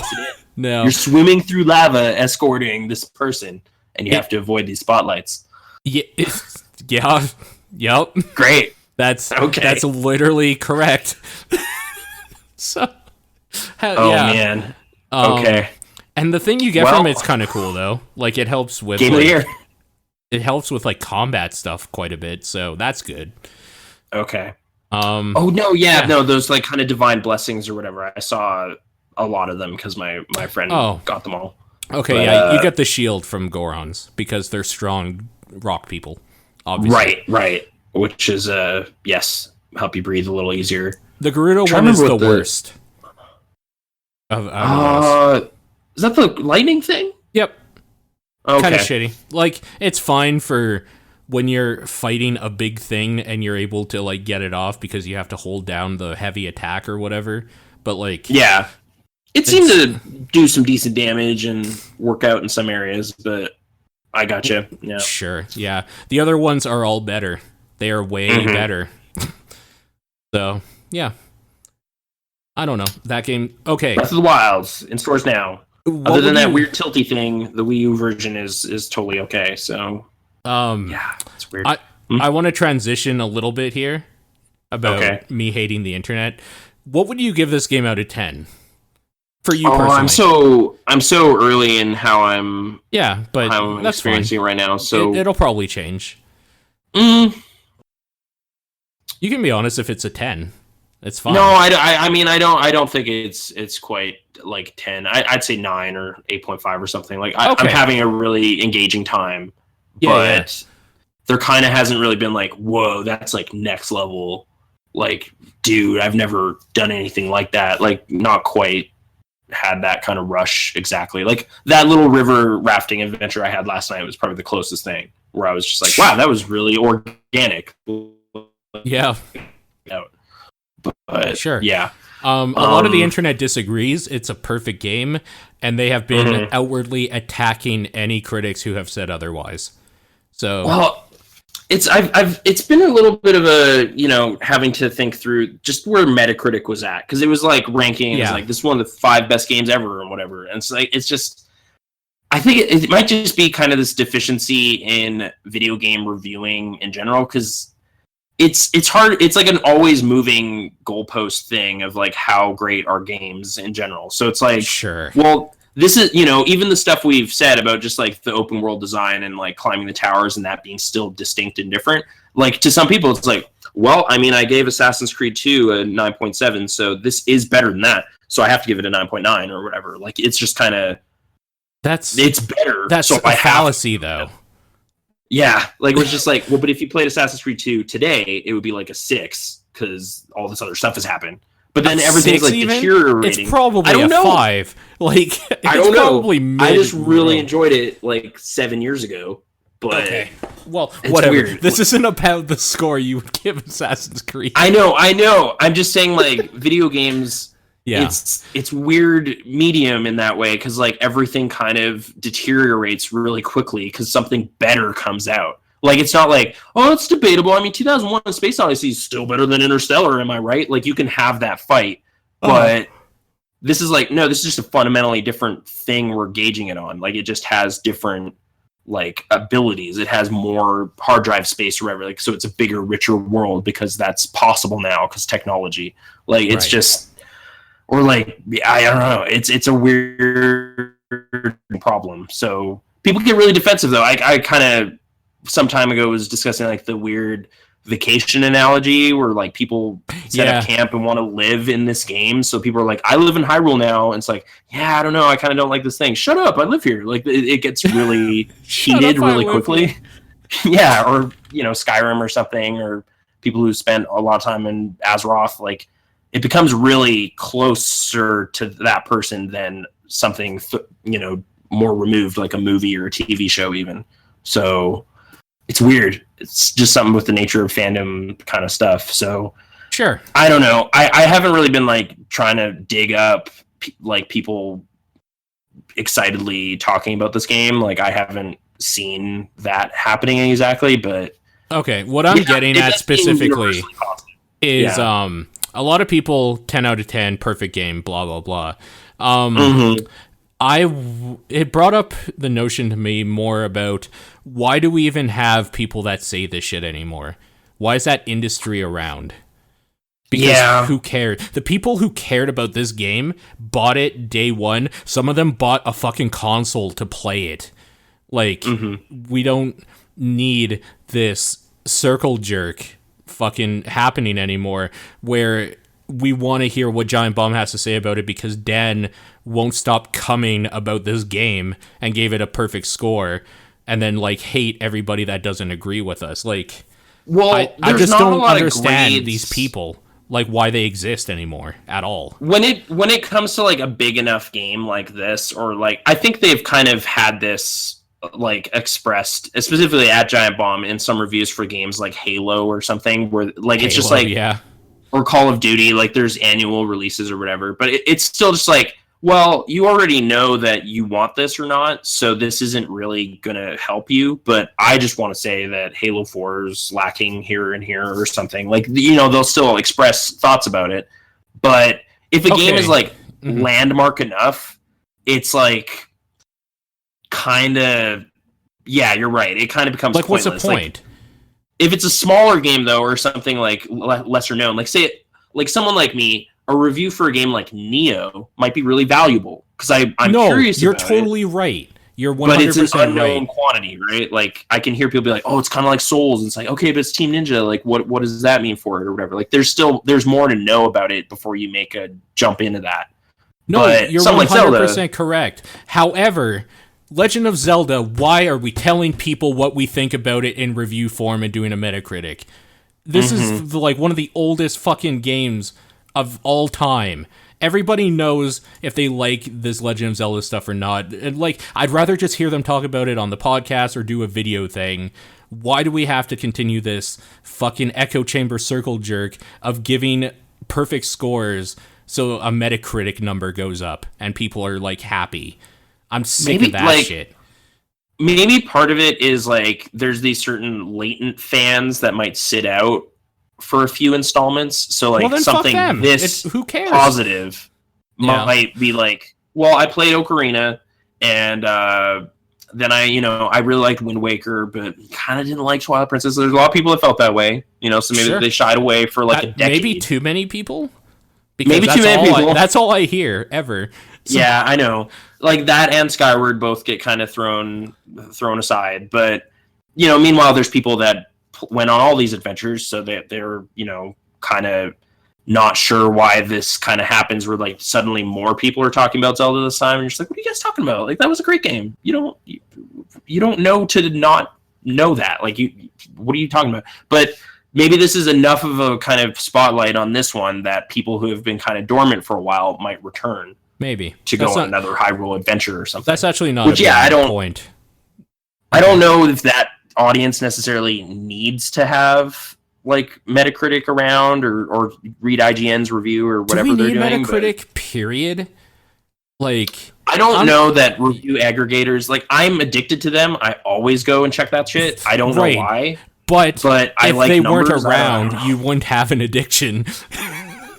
Right. Like, I would just wild because I'm curious about it and my friend liked it, or you would listen to the Bombcast or something to hear what they thought about it, and they could have an honest to God discussion and not one dude just cumming his pants with a number. Well, it's a little weird because like even in that, like, the number is 5 out of 5, but in the discussions about it, there's some kind of acknowledgments of like, yeah, I didn't really like that part, or I haven't really gotten to those shrines yet. Like, this is exactly what I'm getting at. Exactly the point. Like, a 5 out of 5 review was published, and then there was like stuff he hadn't even tried yet in the game. So then it's kind of like, well, what value is that 5 out of 5? Like, that's kind of a very cursory judgment.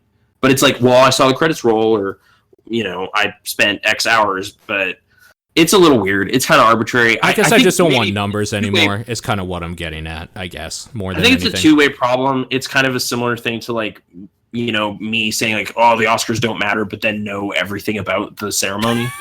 Like, I can't help but soak up those details and know the stats because it's just what I have always done. But it's like, yeah, I didn't watch the ceremony this year, but yeah, I mean, La La Land won 6, and blah, blah, blah. Like, I do that. Right. And I don't know. Like, so, there might be people that are just kind of looking at the percentages and, 92%. Well, maybe I should check that out or whatever. Like, we're giving some value to these things by engaging with those numbers and talking about it, I guess, even. So there's something going on. There's some value. There's some but like, even if there's some like bitterness that like, who are you to judge this? Like, why is your take on it part of this? That's not my bitterness at all. Okay. Don't get me wrong. It's not that at all. It's kind of just, if anything, it's probably the audience reaction that actually irks me. I don't mind people talking about their opinions on the games. I actually like it. The problem is lynch mobs kind of form when this stuff is happening. I'm gonna stop like hiding what I want to get at. Jim Sterling reviewed this game. He gave it a 7 out of 10, saying he really liked it with some problems. I was like, okay, I agree with all his problems. I can overlook them more than he can, because I would probably give it an 8 myself. Yeah. So like I probably can overlook it a little bit better. He's been relentlessly attacked, DDoSed, his site taken down ever since, because it isn't a perfect score. And I hate everybody on the internet right now. Like, the internet's a disgusting just hive of villainy. So I don't know. I just don't want to. I hate people. It's a weird age-old thing with Zelda too. Like 2006, Jeff Gerstmann gave Twilight Princess an 8.8. Similar stuff. You know, people really upset that, like, that's not even a 9. Like, wow, could you do that? And it's like, have you even played it yet? Like, there's problems. But yeah, it's just kind of that defensive camping mentality. I don't know. You know, do you live here? Or do you just have a summer home? It's a different thing. And I know that's not a universal analogy. And I think that's the reason it irks me is because even though I love a lot of stuff, I can't help but see faults in even the stuff I love. Mm-hmm. So like, I like when people can give an honest review and say this is probably a 7 out of 10 for these reasons. Like, I just don't like people that say this is a 10 out of 10 or 9 out of 10 and just say because it gives me good feels or something. Like, their opinion means nothing to me. Yeah, opinions are hard to, I guess, also suss out. Or I kind of want to. We'll talk about that after. If I remember, there's a specific thing that happened today that, like, I was so fucking angry about. That's something I don't even want to air, like, grievances online, like, on this. So we can talk after. But yeah. I mean, I kind of want to move to a game that has a lot of flaws, but kind of a similar, like, back and forth thing where it's just like, man, I love this, but it's got some problems. Yeah, Battletoads. I played through The Last Guardian, like, beginning to end. Played that whole thing. Okay. And man, that game hit some stellar highs that I loved profoundly. You're the only person I've ever heard say that. Okay. There's some great stuff. But the thing is, there was also like maybe a 15-minute window of time where I hated that game. Like, it was just the most frustrating garbage I had played in a while. Was it because you were controlling an animal? Tragic. No, because the animal at this point in the game was kind of just like, I want to eat some barrels. Can you get me some barrels? And I said, okay. It's a thing that occasionally happens in this game.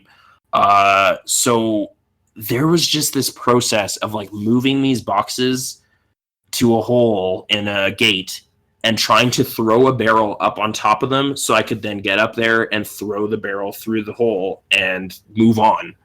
And it was just like this stupid comedy of just it falling off the edge of the box, or like me getting so excited because I landed on top of the boxes. So then I jump up on top of there and move a little bit too fast and kind of bump the barrel and it falls off.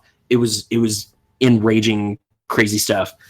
That game though, like what it's doing with its kind of, buddy system or whatever, where it's you and this giant kind of catbird thing named Trico. You're this little kid. Like it's total, Team Eco, like Fumetto Ueda kind of stuff. But there's just like a transcendent quality to just the lighting and the architecture and just kind of the structure of the environment and all this kind of stuff. Like I just really like being in there. But some of the particulars of what you're asked to do are just so bad. Like, it's just, I don't know if it's old game design or whatever. But, like, this is the thing. I feel like this is a game where it's, like, tragically, this might be a great Let's Play viewing experience. Like, this might not be for everybody to play, but it is such a weird, distinct adventure that I think it's worth looking at, you know? And it's got some goofy ass stuff to how it plays. Like, you have like the strongest grip in the world because you're just going to be periodically often actually grabbing onto Trico and just being whipped around in this crazy ragdoll fashion that just looks hilarious and stupid. But it's key to the gameplay not being awful that you don't have like a grip limit, because then you die and game over like all the time. So Trico's fighting some crazy like armored knight dudes, and you're just trying to get back on top of him. So you grab onto like one of his legs, and then you're just getting whipped around in this insane fashion, and it just looks ridiculous. So it's got that going on, but there are times where it's like the most cinematic like adventure thing I've like just this genuine kind of bond between these two characters. It does some amazing stuff, and I played through sequences like just completely captured in what's going on. Even if it's scripted stuff, like you kind of lose the sense of when a situation is purely scripted or not. Like it's just so detailed at times. And I was playing on original PS4, so all those like frame rate issues I heard about, maybe it's just immunities I built up from playing Shadow of the Colossus on PS2, but it didn't seem that bad at all. Yeah, like it's just, or playing like Ocarina on N64 or whatever, or playing any N64 game, like just growing up with frame rate being Nintendo a certain way, right? Yeah, and then seeing this is just like, oh, this is actually running really well. Like I was kind of totally fine with that kind of stuff. But yeah, so I will say, like at the end of all of it, I am so glad I went on that journey with that game. But I could totally understand some of those scores that were coming out of just like wishing for more and like getting really frustrated with some of the particulars, because there's some warts in there. But all I'm kind of hearing is that Nathan just recommended maybe watching a Let's Play. I will never play this game. Okay. Like if you're saying like maybe it's not a bad idea to watch this. Maybe I probably won't ever. That sounds like bad. I mean, that's the thing. Yeah, if you've like, I played all of Eco. I played Shadow of the Colossus. I periodically still play those. Like, if you're that guy, obviously you already have this game. Like, sure. There's kind of a built-in audience for that, but it's not very big. And that's kind of the unfortunate tragedy about it, though, because I was reading a bit about it, and like they're really trying to make a mainstream game, like to try to make something that people will enjoy, but I don't know. It's just got like this like logic to it, or like just this kind of like feeling your way around the environment and stuff. I feel like it's just too intimidating an actual play experience. Like it's just not intuitive. Like some of the stuff you're just like, what do I do now? Like you just kind of have to figure it out. Like figure out what you want Trico to do and like where should he go, and this weird control scheme where you're kind of jumping on Trico in different ways to kind of signal what you want him to do next and stuff. Like it's very frustrating. So this kind of audience that they're hoping to have, that really seems like, maybe it's just with some of the reading I've been doing and stuff, like it seems harmonious with kind of like the Studio Ghibli films or something. Like there's something very magical and whimsical about it. I could see that. But Spirited Away, one of the top box office hits in Japan, like this game's not going to be one of the top grossing video games because it's just got this like clunk layer to everything that is gonna like turn away most people. Like, but some of the stuff that's going on, like it's just such a pure-hearted, like big imagination adventure that it's like, in a way, it's something you could even recommend to like a parent or like a grandfather or something, and just be like, this is a crazy magical thing, but you have to play it with a PlayStation controller, and it's really weird and occasionally really hard. Like they're never gonna see it all. It's weird. It's like it's totally at odds with itself. So it's like this small percentage of people, if you can like navigate through the whole game, you can have an amazing time. But yeah, this might be again an avenue where something like a Let's Play would be a better way to see some of these wonders without having that deterrent in it. So I don't know. I'm at odds about how I felt about it, but I really liked it overall. But yeah, I don't know. Did you play like even Eco? Eco's probably the one I compare it to more. I didn't like Eco at all. I stopped playing it. I'll be honest with you, Shadow of the Colossus had some moments where I was like, why the fuck am I doing this? But I usually, I like the high of feeling like I took down those monsters. Because that was like before the internet kind of ruined life and like you could just find answers right away. How to fight these things? Yeah. Yeah, and I remember I was playing it, like, a guy I was working with, actually, oh wait, you wouldn't have ever met him. He left before you got there. Oh man. Yeah, I was playing it like not at work, at home or whatever, but when I would go back into my shift, we worked Saturdays together. I would talk to him about it because he had played it like before me, and like it would be like a thing we would chat about. And then if like I was having a problem with a certain thing, he would be like, try this or what. It was kind of like the schoolyard thing of back in the day where you would like go to school and then during recess you would be like, yeah, I can't find where to go in Metroid or something. And then your buddy would be like, oh, you should try this area. And then you would go home after and then like try it and be like, oh yeah. And then you would continue a little bit and maybe get stuck somewhere and you would chat about it later on. Like it was that. And it was it was the perfect way to play that game. But now everything's on the internet. You can just like Google a game name and it'll show you a walkthrough of where everything is. So nothing's special anymore. Everything's useless. Yeah. My friend kind of insisted on not helping me because like finding your way through it is kind of part of the quality of it, I guess. There was one or two parts though where it was just like, what the hell do I do? Like this is not okay. There's a difference between helping somebody and telling them what to do though. Yeah. Like kind of giving, like pointing you in the right direction or something, as opposed to like, okay, take the box, put it here, then hit this switch around this corner. There's a thing. Like, yeah, I guess I get what you mean. I'm going to give you a piece of advice for when you do Breath of the Wild that like I wish I had gotten because it took me a while to figure out.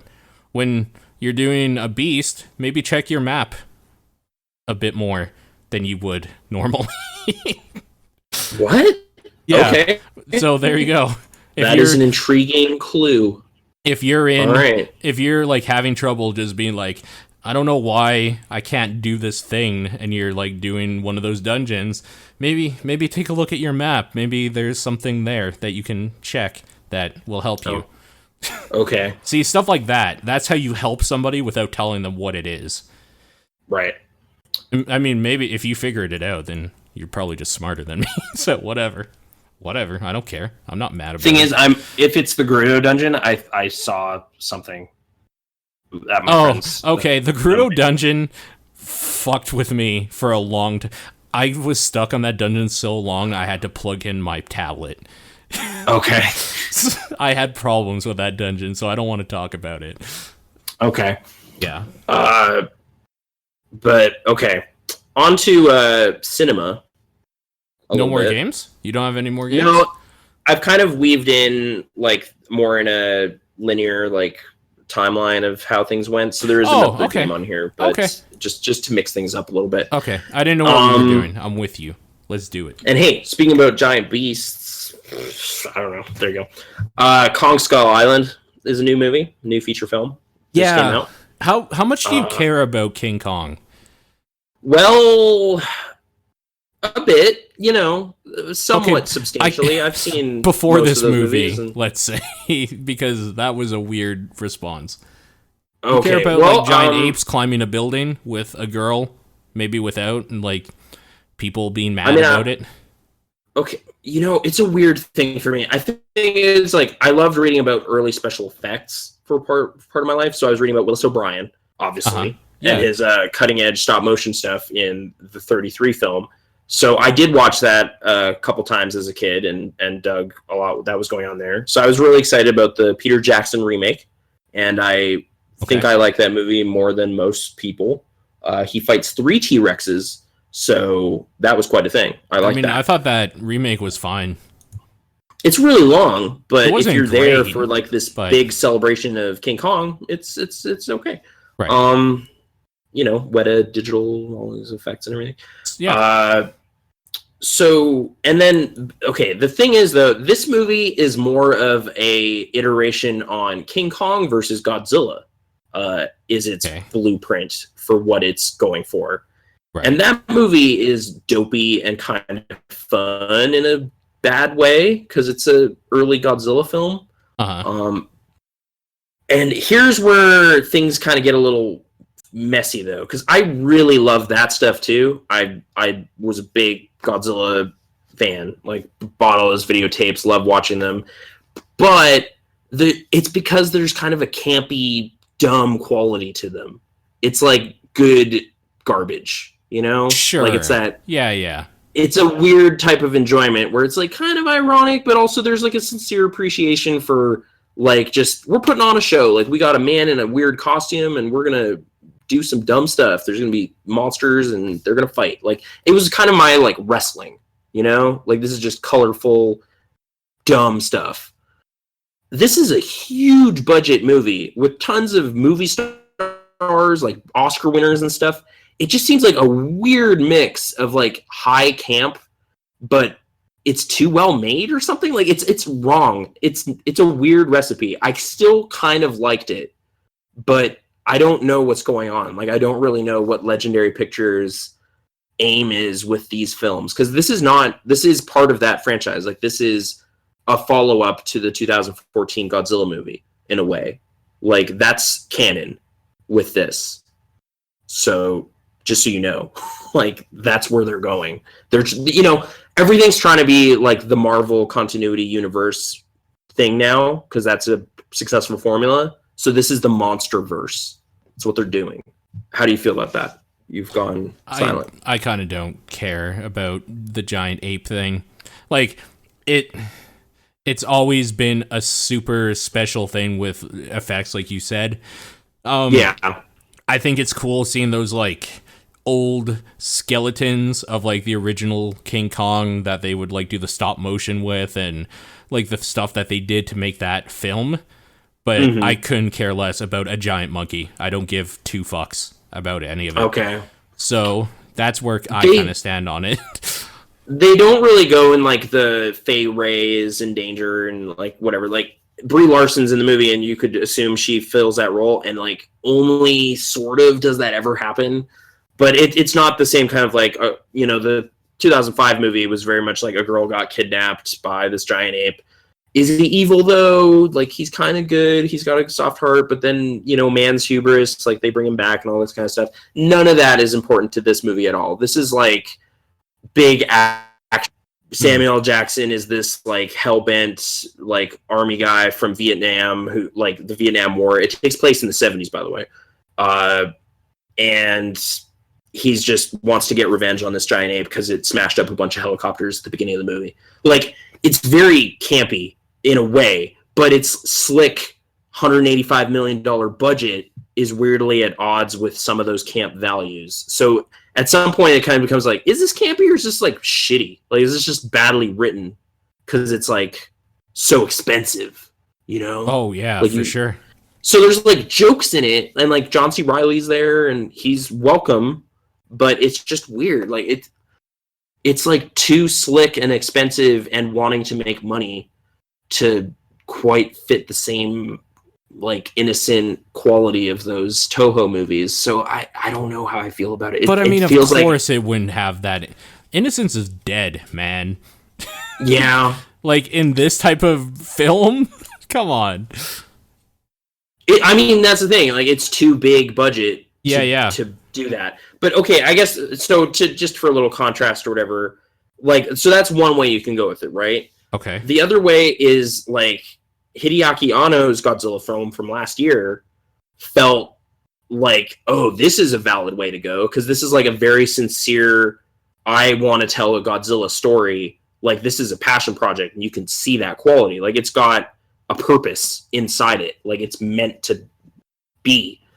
This seems somehow more coy or like crass or corporate or something. Like it's not like the guy who directed, you know, The Kings of Summer 4 years ago. It's like this small indie comedy.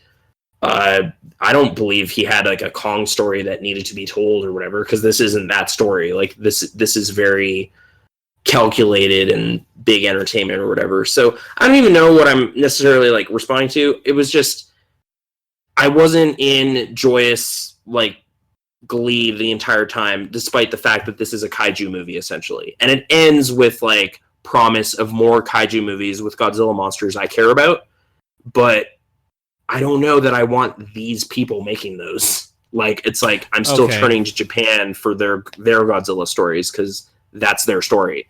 This seems like a weird compromise thing, and I don't know. Like, big budget, super expensive, Industrial Light and Magic, King Ghidorah will look pretty sweet, but I don't know why they're doing it. Like, it's weird. And I don't know. It's mixed feelings. I don't know how to, like, elaborate. Like, it's a very expensive, very well made thing that came out. Like, it just feels kind of like a product, though. It's missing heart or something. I don't know. Yeah. Sorry. No, that's fine. Yeah. A lot of stuff is missing heart these days. Forging, like, cutting new ground or anything with special effects because it's not the 30s anymore. So. Like, I feel like Marvel has been missing heart for a long time because that fucking Iron Fists or whatever came out on Netflix. And, like, why? There's definitely been a big shrug around that show, it seems like, so I don't know. Hey, speaking about movies as products, sorry, Tango and Cash. Yeah, Tango and Cash. Like, it's such a Lethal Weapon was a big hit. We got these people signed on, and let's put together a movie. I was sort of like, it's like, okay, I think you fit in the window though because it was 1989. Like, you were right there. The window was still open. The buddy cop window was still wide open. So Kurt Russell, Sylvester Stallone, two of the biggest names at that time. Yeah, for sure. It's totally like okay. It totally makes sense why that movie exists. And hey, they had like big land movers, and there was like this crazy, like almost a monster truck rally battle. Like, the last half hour is almost delightfully stupid. It was like a video game. Like, they storm into the bad guy's base, and then it blows up. Like, it was just Contra or something. Yeah. So it worked out, but that movie is not important. It's no fun. Cobra, that's for sure. But it sort of similar. It doesn't have the campy bad quality of Cobra that makes it work in a way it wasn't intended. But it's like there's no crazy robot montage or like Axe Gang or anything. It's kind of generic. Who did Tango and Cash? Who is the director? Oh, it's like Andrei Kowalski or something. He was fired though, like towards the end of production. Really? Like, it was a movie where like Stuart Baird came in to save it as like an editor. He was doing a lot of like patchwork editing jobs to make the movie more fun, like put more comedy in it. Okay. I don't know. I was kind of reading about this thing. Like, I guess it was more grim and serious for a time, and like a handful of directors ended up working on it. Oh yeah, Barry Sonnenfeld was the original director of photography on it, but Sly felt he wasn't being lit correctly, so he fired him. Like, just dumb, like prima donna Sly. I didn't know he was that hard to work with at his peak in the 80s. It sounds like a bunch of them were. Wasn't Bruce Willis kind of like that too? Yeah, Bruce Willis got that way. A fucking bitch about everything. It's like, do you know who, like, you're the guy that says the sarcastic stuff. Like, don't get big-headed about it, but oh well. Yeah. So that was Tango Cash. Sorry, what were you gonna elaborate on? Okay. No. Because I'm back to video games briefly. Okay. With PlayStation Plus title for this month. One of them is Disc Jam. Disc Jam. Okay. Yeah. Which is kind of fun. I don't know. It's I feel this is weirdly directly tied to Giant Bomb's enthusiasm with Windjammers from 4 years ago, which the game is from 20 years ago or something, but it's like a Neo Geo game that's kind of a 1v1 or 2v2, like a Pong-esque thing. You're throwing a disc. It's like you're trying to get into the other team's goal or whatever. This is very much a spiritual like iteration on that kind of thing. And if you can find games, like I've been pretty regularly finding at least one or two people online to throw a disc around with. It's got a kind of tight feel to it. I got smoked yesterday though. Like I went 0 for 7 with this one guy. He is way better at that game than I am. Yeah. But it's very fast. Like it's like 3-5 minute little little duels or whatever, and the mechanics are pretty tight. So if you got PlayStation Plus, I guess it's worth a download. And just a little snarky thing I just want to say briefly. Yeah. About 4 years ago, I said a really snide thing about Tearaway, where I was just like, yeah, I don't know about this game. Maybe when it's PlayStation Plus or something. And now it is, 4 years later. It took a while, but that game is free now, so maybe that's the right price. Because I played it at E3 and just felt it was very slight.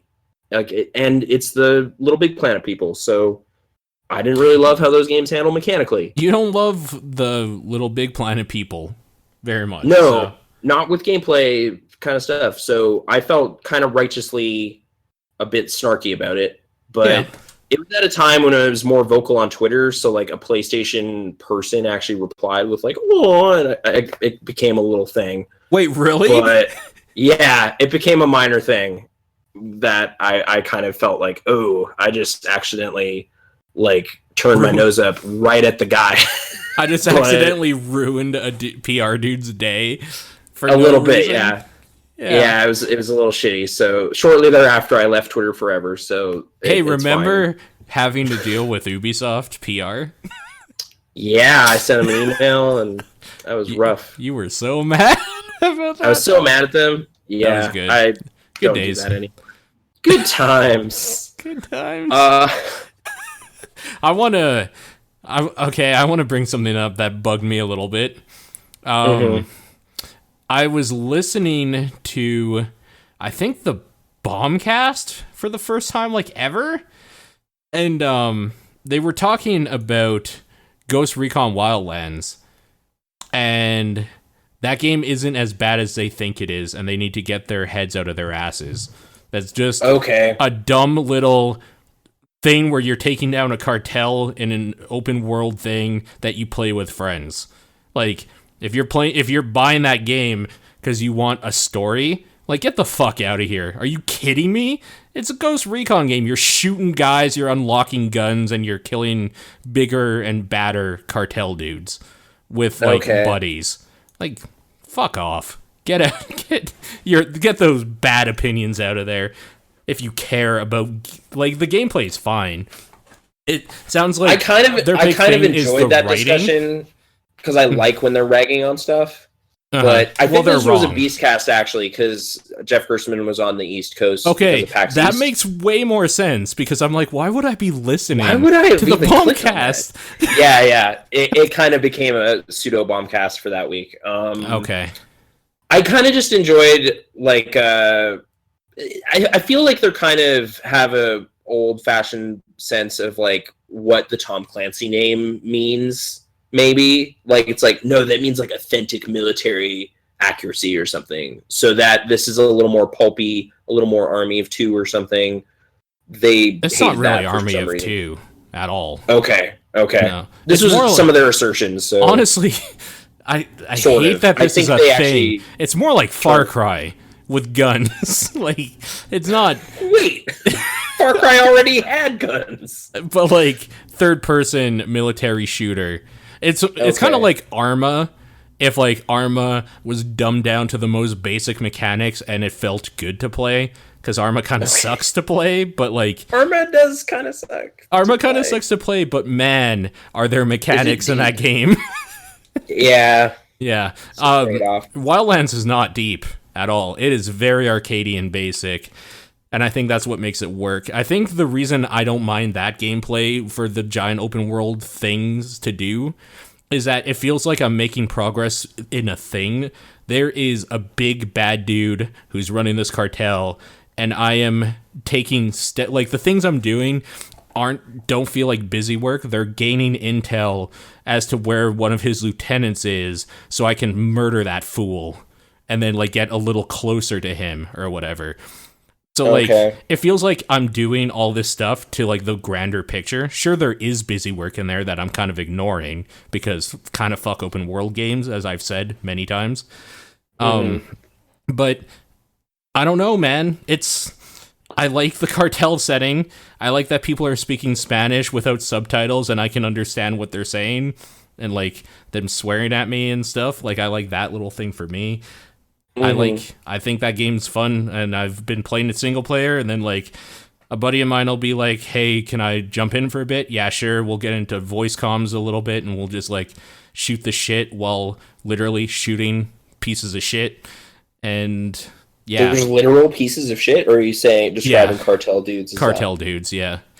Okay. I mean, the thing they're right about is the writing is fucking terrible.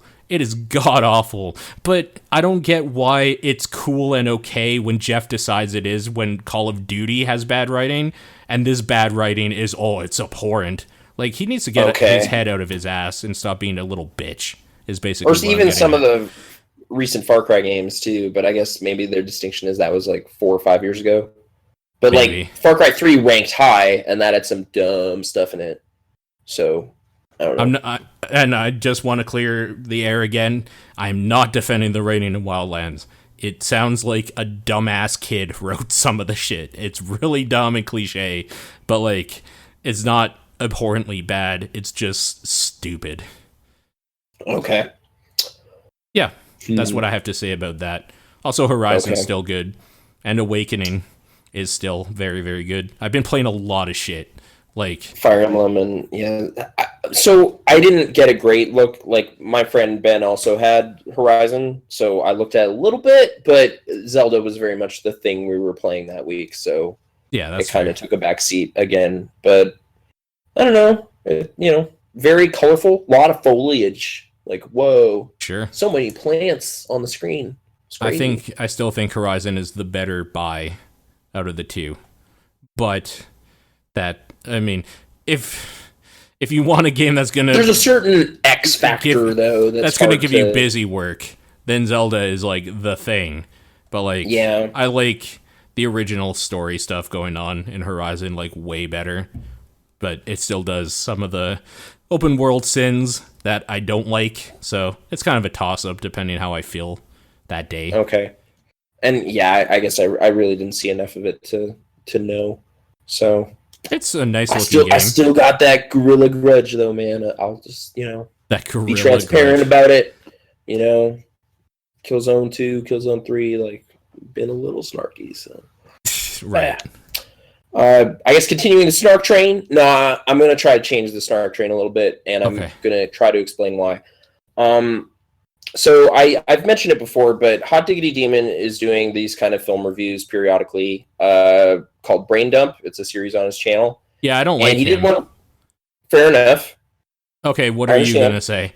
The one thing I appreciated, though, he did a Moana review recently and didn't like it. I actually saw that, and I was expecting to hate him, but like when he described why he thinks it's like the worst, I was like, well, that's just kind of like a dumb way to put it out there. It's kind of clickbaity, but whatever.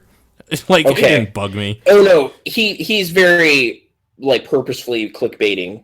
That's what he's doing. Sure. He tells you for that. Sure. But no, the thing I appreciated about it though is like, and it kind of might actually fold into last week's discussion about Get Out, where right, yeah, he's just being transparent about like, I didn't like this movie because this movie wasn't for me. Like, I didn't like this character. I'm not saying it's poorly made. I'm not saying it's poorly written or anything. I hate princesses like this, so I didn't like this movie. Like, he expresses it more elaborately than that, but he essentially makes it more of a reflection of like what he wants and who he is than trying to fault find the movie. So I kind of like that, just because like, I don't know, like with the Get Out kind of contrarian assertion I was making about Armand White stuff, like I kind of feel he's called foul on too many movies for me to take him seriously anymore on that. Yeah. The way I'm trying to build this up is I saw Logan yesterday and didn't really like it, but... Oh, okay. I'm excited to talk to you now about this. Okay. I don't want to make this some weird, like, dickish thing where it's just like, yeah, people just don't see the flaws in that movie and they're all wrong. Like, I don't think that's the case. I think this movie just has kind of some fundamental things in place that it believes about its audience, and I wasn't that audience member, so I just didn't like the movie. But what if they don't see the flaws in that movie and they're wrong? Well, I don't know that they're flaws. They might be character flaws I have, is kind of the way I'm turning it. Okay. Sort of the same way, like, I'm trying to, like, Hot Diggity Demon, I don't like this, rich princess who's worried about her island. That's dumb. That's not relatable. The way I'm kind of doing it is, like, I don't care about these weird mutant orphans that are killing people, so I don't have inherent sympathy for their plight at all. Okay. Like, the idea of, like, these, experiment, like, orphan kids that are running wild and killing dudes, I don't have sympathy for them. I kind of have sympathy for the dudes. Like, I'm just on the wrong side of this movie's, like, moral because scale. You are a dude. I am more so an adult white dude than I am a little Spanish girl. So I'm wrong. I am more so one than the other. So when the movie kind of doesn't feel the need to really make their villains villainous in any way other than, well, they want to kill these kids, that's all they need to explain to you to be on board with Wolverine and what he's doing in this one, I was not on board. I was just kind of like, I don't really like this kid. I don't really like these kids. So okay. Sure. I am willing to be won over by a band of kids if they, invest some time in doing that. But now, see, I feel like I'm projecting some negativity on the very structure of the movie. So I'm trying not to do that. But okay, like Goonies and Stranger Things and Super 8 put some time into making those kids likable. Okay. Right? This movie is just like...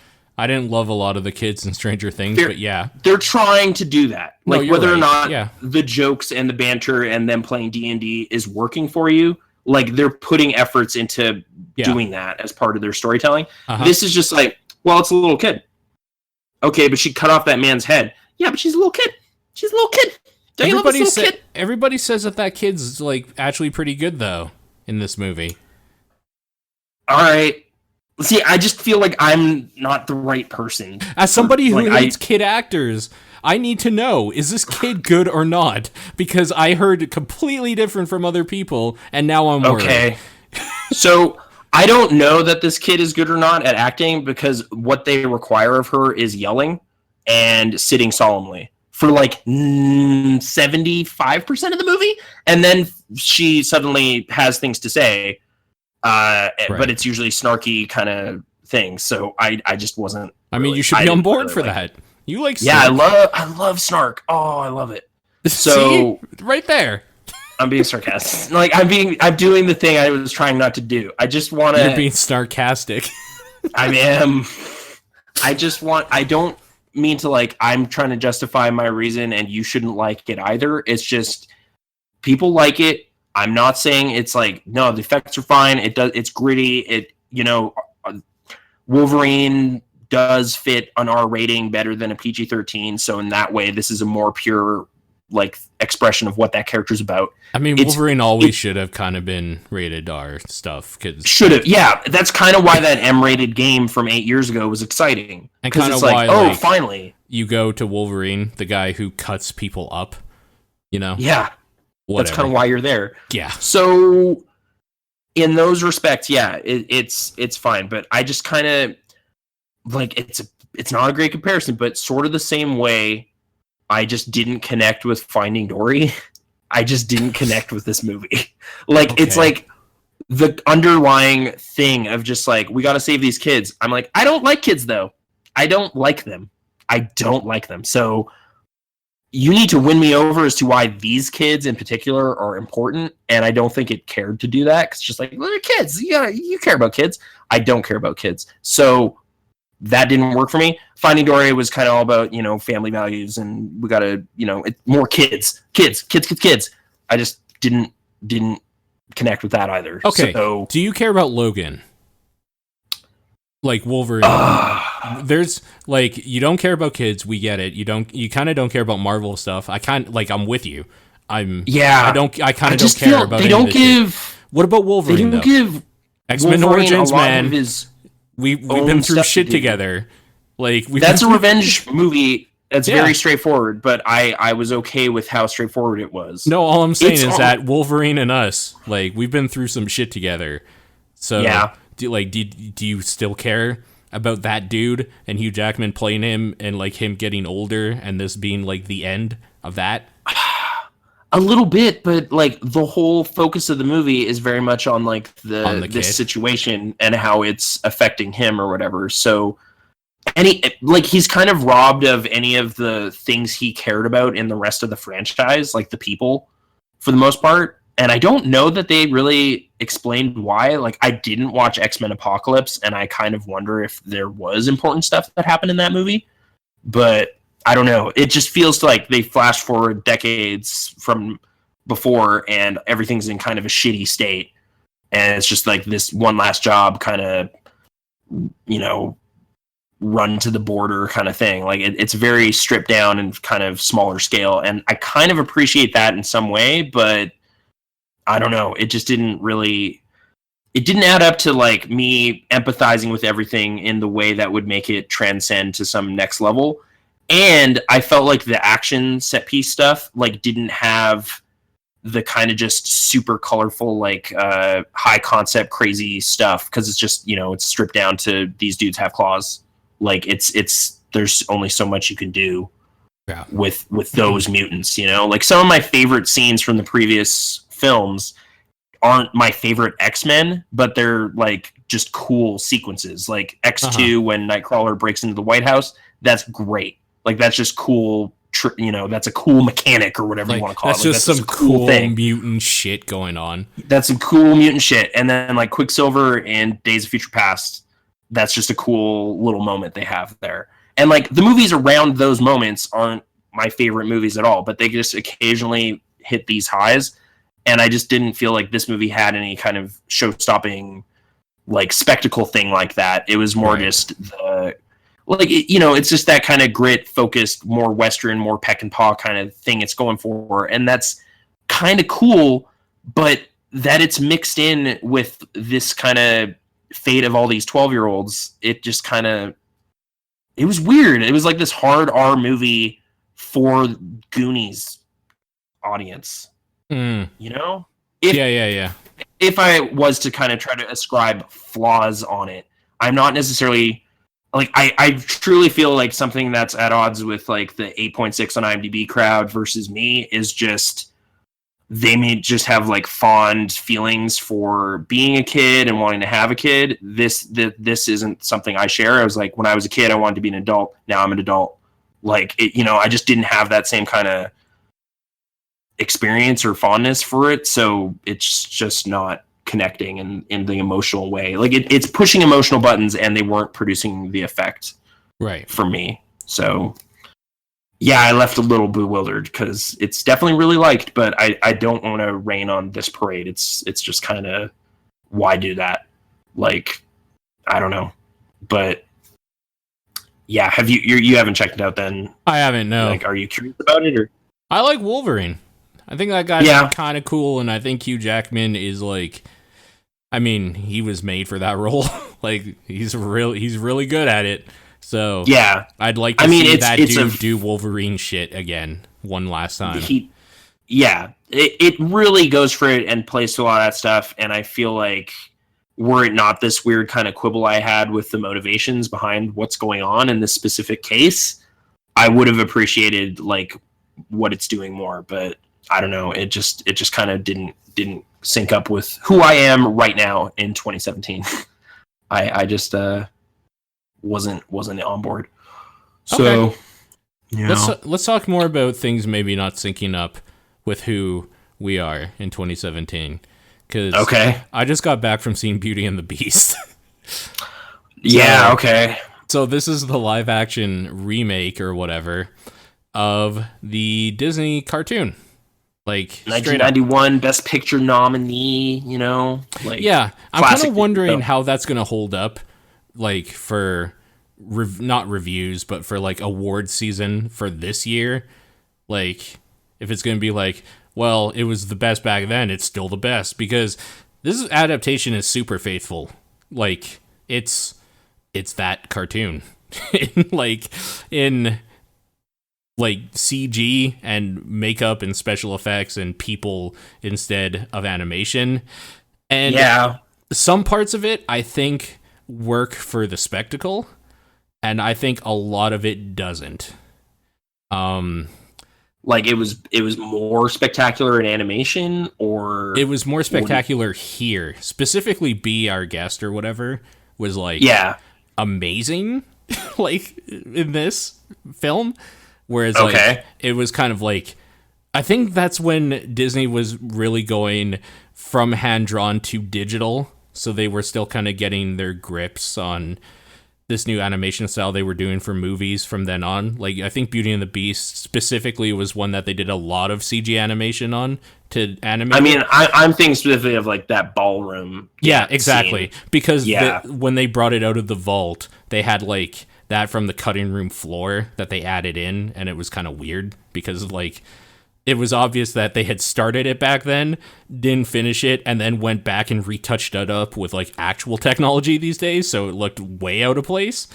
But yeah, but that part specifically in this was absolutely amazing, the Be Our Guest part.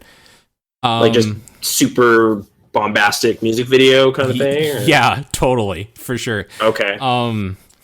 The animated objects moving around and being people, I thought was very well done. Like, they looked exactly how they should, but they still had like facial features. Like for example, for the teapots and cups and whatnot, they have like that ornate like French design with like filigrees and stuff painted on them, like on the porcelain. So like some of that was like in the shape of like the eyes and mouth or whatnot when they talked. And I can't remember his name, Cogsworth or whatever. The clock, like he had Cogsworth, like, he had like, I think it's Ewan McGregor. Yeah, where you would screw the key or whatever to like screw the clock or whatever. Those were like his eyes and like the mouth. Like it all looked very well done.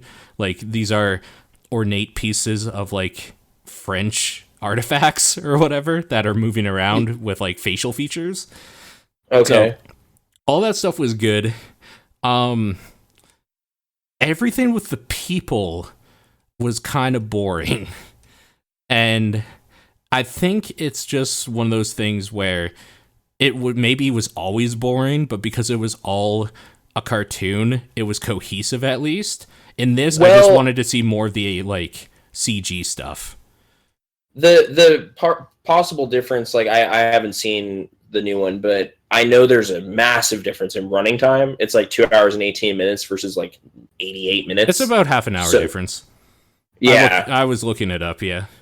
So maybe some of that extra time comes in the human characters talking, or? No, actually what it is this is more like a play. It's almost like you're watching like a movie Broadway play adaptation or something. or? Yeah, okay. Because there's a lot of filler songs where like everybody remembers the main songs from like Beauty and the Beast or whatever, and then there'd be like a part where the Beast is just singing about how sad he is, and that wasn't there before.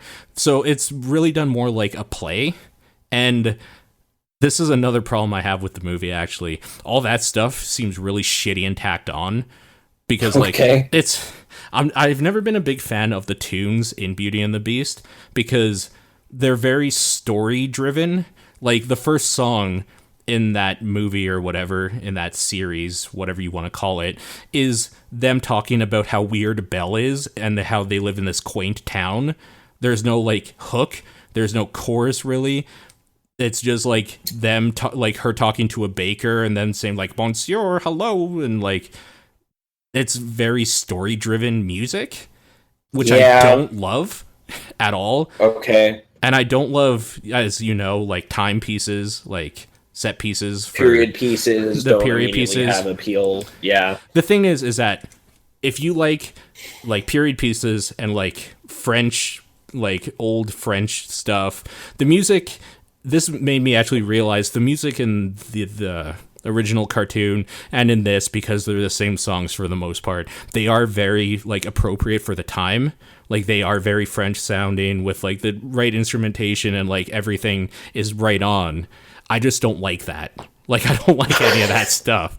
There you go. So it's just like fundamental disagreement with what they were even trying to do. Right. Is I don't like period pieces. I don't love the whole like these songs are accompanying what's on the screen, because I was saying this as I was coming home. I would always much rather listen to music than watch a movie.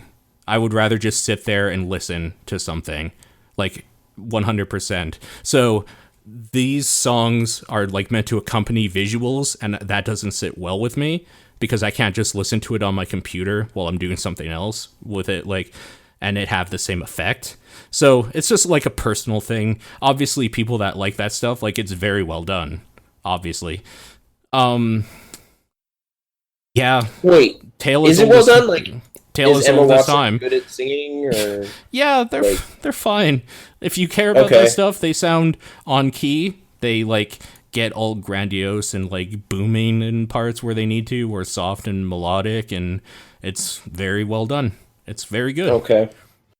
I just I kind of don't care about any of that stuff. I don't particularly love Emma Watson in general. I thought she was fun. Yeah. Okay. So I just don't know about this like whole endeavor Disney's doing right now with the remakes of their animated classics. Like, right. It just seems a weird, like, well, weren't those animated for a reason? Like, you had a studio that did live action films during that time too, but you opted to make it animated. Why would you then kind of, well, people have love for those, but what if The Lion King had mocap CG lions? Like, it's just, that doesn't seem like a fundamental great idea. I'm wondering about that one, to be honest. Yeah. And like, I didn't see The Jungle Book from last year, but I did. I think did that deserve to exist, or okay? Sure. I mean, it was fine. Christopher Walken sings "Want to Be Like You," and that's like amazing because it's Christopher Walken as a giant ape singing that song. Okay. Yeah, so it's fine. Okay. Or like the Cinderella from a couple years ago, and when I saw Alice in Wonderland, I don't know if you'd lump that in because it's not really musical. But, I wouldn't. Yeah, no. And like I wouldn't lump in stuff like Maleficent or any of this stuff that takes like a story, like The Huntsman, that takes a story and changes stuff. I wouldn't lump those in either with what we're talking about. I don't think Huntsman was Disney, but yeah, the fairy tale. Well, yeah, Snow White, right? Yeah.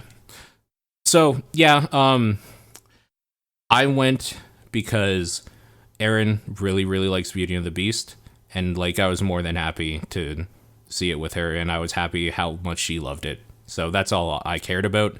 There was good stuff in it, for sure. Like, it was, if you like Beauty and the Beast, you like, there's no reason you probably shouldn't just go see it, because it's a spectacle, and it's the thing you think it is, like, actually, and it's well done enough.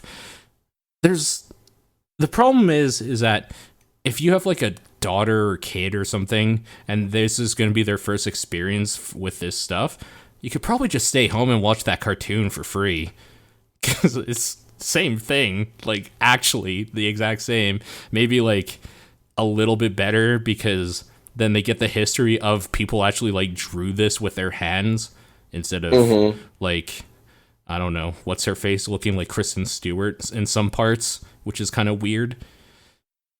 She has a good neck. Emma Watson does? Yeah. Okay. That's I know it's a weird thing to say. She's got a good neck. It's a really good neck. It's a weird thing to say, and I realize, and yeah, I can admit that, but it's a good neck. Whatever. I don't know. Yeah. Okay. There you go. I don't really know. My excitement level is non-existent, so sure. No, like it's just like that's probably correct. That animated movie was already great, so I'm not, I'm a purist. It's just kind of, I'm good. I don't know. You liked that animated movie? Yeah, I liked it a lot when I was younger, but I mean, if you ever just want to like watch that movie and it's on Netflix, this will be fine. This is a fine thing you could do. It's like a more time efficient way to get the same story. Yeah. Or if you want to be super pretentious and just kind of like weird people out, just be like, oh, Can't top the Jean Cocteau 1948 movie. It's the best one. I mean, you probably can't actually top that. Okay, there's a few of them, and I'm getting them mixed up in my head. There's a Ron Perlman one that was like a TV series, and that's kind of what got him started as Hellboy, because he was very good at like doing the makeup thing and playing like that type of part of like a monster sort of thing with like all the makeup, and he had kind of that face, that kind of looks like a beast, to be honest. But yeah, his version is actually quite good. There's another version with one of the Olsens, I believe, and I can't remember what the hell it's called. So I'm going to look it up right now. I remember it being like kind of terrible. What's the Olsen that nobody ever talks about? Elizabeth, I think. Okay. Well, they talk about her now. One. They talk about her now. They didn't then, but okay. Yeah, they didn't then. Okay. She's in Godzilla, which I alluded to earlier. She was in Godzilla. Also, yeah. Captain America, the Winter Soldier, apparently. Okay. So there you go. Oh no, yeah, she's one of those Scarlet Witch something. Is that? Nah. She was like uncredited as like one of the Nazi women or something. I don't know. What? I don't know. Here, hold on. I'll go back to her page so we can get this worked out. No, her and Aaron Taylor. Wanda Maximoff. Yeah. Uncredited. Yeah, because it's a surprise. It's like a post-credits thing. But that's right. Okay. A mutant. Yeah, I don't fucking care. A hero. Yeah, sorry. It's a mutant. Anyway, a hero. I'm sure there's Cocteau fans quaking out there going like, it came out in 1946. I was, of course, referring to the Japanese release date. So, just Oh yeah, I mean, obviously, because that's where I saw it. Is it? No, okay. It's 69 years ago. Anyway, are you 69 years old? Well, you'd have to be older, I guess, to go see it. No, I'm 92. I was there for the premiere. What is the Beauty and the Beast ripoff?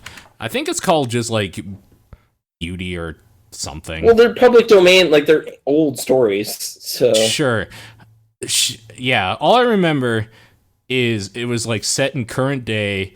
One of these Olsens or whatever, like, is the witch and like makes him the Beast. And it's really dumb. It's kind of like a weird Black Swan thing, only no talent was really put into it at all. So it was pretty bad. Beastly. That's the one. Okay. Beastly was fucking terrible. It was Mary Kate. I looked up Elizabeth and Ashley and gave up. I looked up the wrong ones. Yep. Okay, yeah. Wait, Beastly was fucking terrible, and you shouldn't watch it. 6 years ago. Okay. But that's an option if you want that story. Tale as old as time. It exists. Tale as old as time. Comes out every year. Beauty and the Beast. Yeah.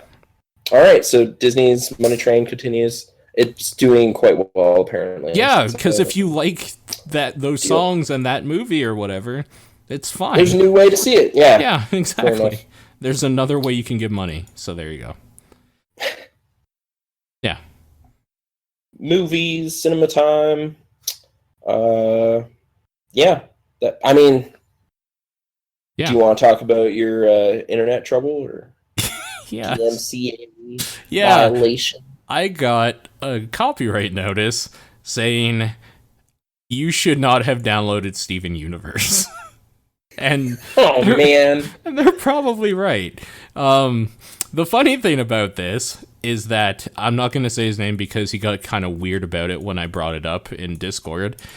A friend of mine, like an online acquaintance, a while back said he got a DMCA notice for allegedly downloading Steven Universe. And I was just like, yeah, whatever. On the torrent site that I was downloading these from, one of the episodes specifically, I think it's like episode 8 or whatever, season 4, had a comment on it. And that comment was, yeah, Comcast flagged me for this. It has a tracker on it. And I still downloaded it because I wanted to see what would happen. And sure enough, it has a tracker on it, and they got me. So this is where I found out what happens with Canadian laws when shit like this happens, because it's an American company, Cartoon Network from California. Yeah. So Canada has a thing called notice by notice or something. Basically, the ISPs here are legally required to not give any of your information out to people wanting to sue you for any of this stuff. They have to contact the ISP, and then the ISP has to give you notice that this is happening. And then they're like, we're not sharing any of your information. If you want to clear this up, like, here's the original email. You can, like, contact them. And, like, this is out of our hands. So I'm just not going to contact them because their email basically said something along the lines of, like, we know you're in Canada. Just don't share it. Like, don't do it again. Just, like, don't share it, though. Please. There was no, like, we're suing you or anything. So, if you live in Canada and you're a little worried about, like, downloading stuff illegally or whatever, there are weird Canadian laws that are put into place so companies can't just, like, make you pay across the border, like, a gross number. And even if they do end up suing you, the most apparently they can charge is up to $500 or something. Maybe it's $5,000. But, like, it's not these, like, $20,000 for every song you downloaded or whatever. It's like a clean and cut, like, we're suing you, we're charging you the maximum fine. Oh, you're Canadian? I guess that's like $500 or something. Which is kind of dope, I guess. This is a lot of information I kind of wish I didn't have to find out because I got a little worried, I will admit. But it's alarming language. I don't know. I got one a couple years ago for downloading some Inside Amy Schumer episodes, season 1. And I know I haven't downloaded any torrents since because I just didn't like that idea that someone's spying on me. No, totally. You're totally right. I think the wording for it was Comedy Central. It was something about, like, if there's ever a class action lawsuit, like, you could be included. And I was like, oh God, what? Like, I was just like, fuck that then. I just don't care. Yeah. And it's on Crave now anyway. And, like, I try my best to find ways to watch shows.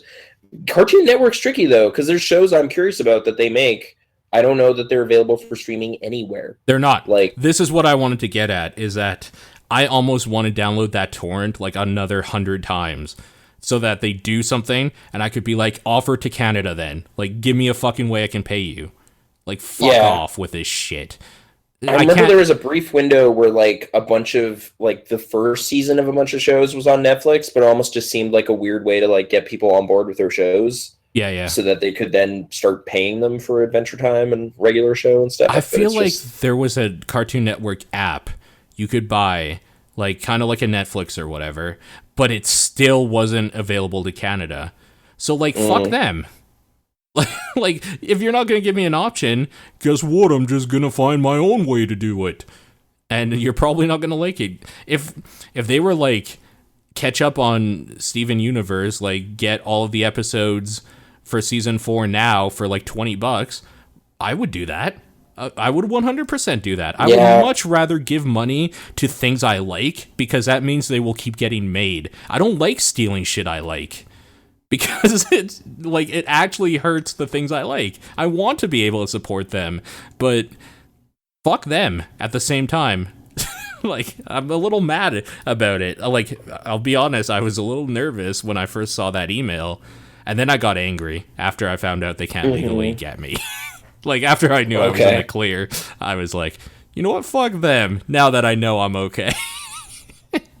So, yeah, I'm basically talking a big game. But Steven Universe season 4, episode 8, I think it was. If you look that up on the Pirate Bay, you'll probably get nabbed.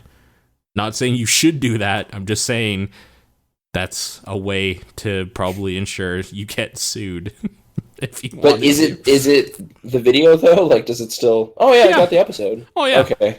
Yeah, for it's sure. Not like, aha, we looped the first 12 seconds for 23 minutes or some garbage. And you know the like, weird thing is that the wording in the email that they sent, like my ISP, sounded like they were more mad that it was seeding from me, that it like people were downloading it from me, not that I downloaded it. Okay. Because I just kind of like, let's be honest here. If you're using a torrent, you probably like set a torrent or a few things and then leave your computer overnight or something. Like if you have a bunch of stuff downloading, that's what I did. Like I didn't want to share it with a bunch of people around the world. I just wanted it, but I wasn't going to babysit it. So it was running for a bit. And, yeah. Okay. In other news, I need to catch up on Steven Universe. So. Okay. Yeah. There's some quality programming on that network, so I don't doubt it's cool. It's just I haven't checked that one out yet. I did catch up on Rick and Morty, all of it. Yeah. Yeah. I like that show. That's a depressing ending for season 2. It's got that Trent Reznor though. It has hurt. Yep. Okay, wait. Is it depressing? Because here's an assertion. It was like 17 months ago or whatever that episode came out. So maybe I can just assert one thing that I feel people keep saying, and I'm really not convinced. Okay. I don't think Bird Person's dead. Oh, I don't care about Bird Person at all. Okay, I wasn't sure that was what you're talking about. Okay. I just said how I don't like Dorito. You don't care about like bird people. So that didn't even phase you. So a guy named Bird Person gets shot, but Jerry got shot 57 times a few episodes earlier and was fine. Yo, also that part was fucked, though. Yeah. There's like clear headshots, like exit wounds. He's dead. That is a fucked up part. I loved it so much. But they're good doctors. They figured it out. The best in the universe, for sure. Mm-hmm. Yeah, so I know that's the difference. Like, Bird Person wasn't shot in a hospital, but come on. Like, there's good bird people doctors. You're underestimating the technology. Anyway. Sure. So that's not what you're depressed about. It's more just that Rick is really sad. And the depressing part is that I like Rick as a character, and he did a thing to no longer be around. That's what I'm depressed about. Yeah. No, it's got some downbeat business, and who knows when it's going to come back, but also it's kind of weird how they like ended that and opened it up, because it's like, well, Earth is like now part of the Alliance, so there's just aliens everywhere. This is just a thing now, so whatever. Yep. That's just part of the continuity in this dimension. Like, if they want to reset, they can always jump again. But yeah. What was your most favorite episode? Oh, I was kind of almost about to say anyway. Okay. I think my favorite might have ended up being Total Recall, the one with the weird parasites. Yeah, that was like really reverse good. Giraffe and all that. I enjoy that. The ending with her shooting Mr. Poopy Butthole is amazing. Yeah. Where he actually was just like there. Yep. Why? Yeah, he's in rehab. It's so good. It's like, he didn't press charges. That's got to be the "you shot me" equivalent of "I forgive you." But yeah, it's really pretty great. Good. One I ended up digging more than it maybe deserves is I kind of like the "Show Me What You Got" like reality show. That's second season, right? The giant heads, Ice-T. Get Swifty. Yeah. It's super stupid episode, but little things about it I still really like. Like, even just Keith David saying, like, I'm the president of the United fucking States or something. Like, it's just good audio. That's a Kurtwood Smith and Keith David fighting. And Ice-T becoming Liquid Tea. Yeah. Fighting the Numericons. No, it's got qualities to it. I like that one. It's really good. It's really good. So yep. Rick and Morty season 2. Yeah. So that's another, like, had my friend not owned those on DVD, I don't really know how I would have tracked them down, like, in some good legal manner. Oh, I don't know if that. There's an app you can download. I don't know if it's legal. But it's on the App Store. So. No, it's not. Oh, you're on an Android. That's right. So that's a totally different thing. It's on a website that you can download. Yeah, okay. I mean, there's quality special features on there too, though. Like for people that do want to own them, like there is a Valve commentary on one episode. Like Gabe Newell is on an episode talking about it. It's kind of weird, right? Yeah. And I think Eric Wolpaw. It's like a couple Portal writers and Gabe, and it's the that kind of fart cloud episode, Blitz and Chips. Like they're on the run. Like Morty wants to free this weird interdimensional being. It's like the second episode in the season, maybe third. Interdimensional. I don't know why I can't remember this. Like there's this weird bug assassin dude, and like Rick sells him a gun, and Morty's conflicted about it. Anyway, I guess it didn't stand out, but the Gabe Newell and his posse like it, so I don't know. It was a decent episode. But yeah, Rick and Morty. It still exists. Yep. And just to round it back to the thing about Amy Schumer, her new special on Netflix wasn't really that great. So yeah, just sorry to bring it back down. I mean, no, don't worry about that. Yeah, because Zelda's out there. You guys can play the world's greatest video game, and maybe Zero Dawn or something if you really want. But I mean, or you could go see the world's greatest movie, Logan. Yeah, world's greatest. Number 52, I think, right now on the top 250. So it's great. Like Logan, the best movie with the best child actor, and then you can go home and degrade your weapons in the best game ever made in Zelda. Yeah. And don't even bother with The Last Guardian. Like, whatever. Better luck next time. 2028. The new game from that studio. I'm going to end this off on one more thing that kind of set me off about Zelda.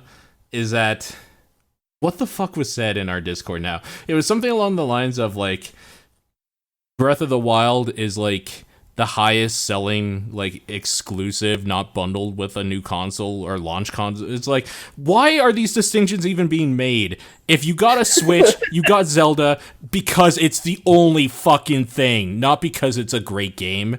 Like, because it's a great game is fine, that after you bought it or whatever and played it, but the reason you got it is because that's all. Switch right now. Yeah, so stop making this fucking distinction. Come the fuck on. The best launch. Fuck off, because it's the only one.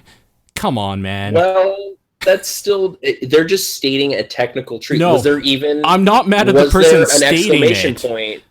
Okay. I'm not mad at the person stating it. I'm mad that this is like part of the arguments people are saying. It's like, well, Breath of the Wild is like the best launch game or selling launch game ever that wasn't bundled. It's like, that doesn't count, man. It's the only game on that console.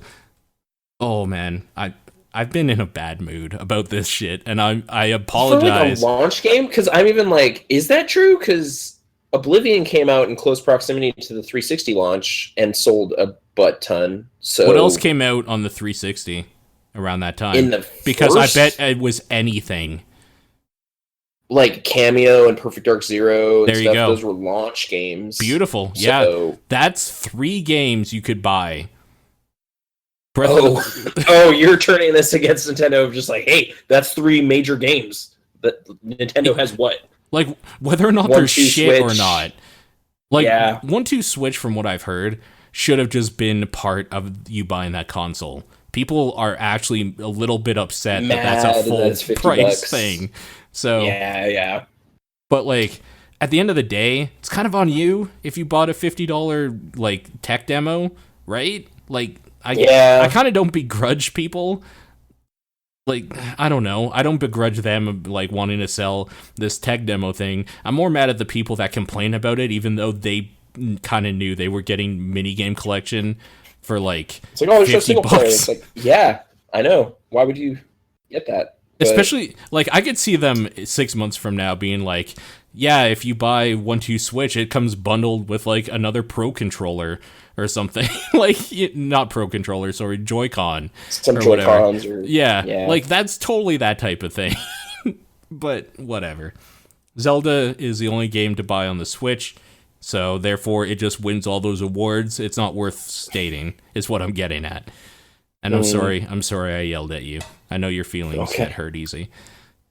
Well, I guess it's just these are distinctions. I don't know how exuberantly they were expressed to you, because like you're mad at the exuberance, not the fact of the matter. No, I'm more mad at the fact of the matter being ignored. The exuberance wasn't really there, to be honest, when it was stated to me. Okay. Yeah, so it's kind of the opposite of what you're thinking. Like, somebody just said it, but I'm just mad that, like, it's even a thing that's being said at all. Because of course, that's the whatever. That's a dumb fact. That's dumb.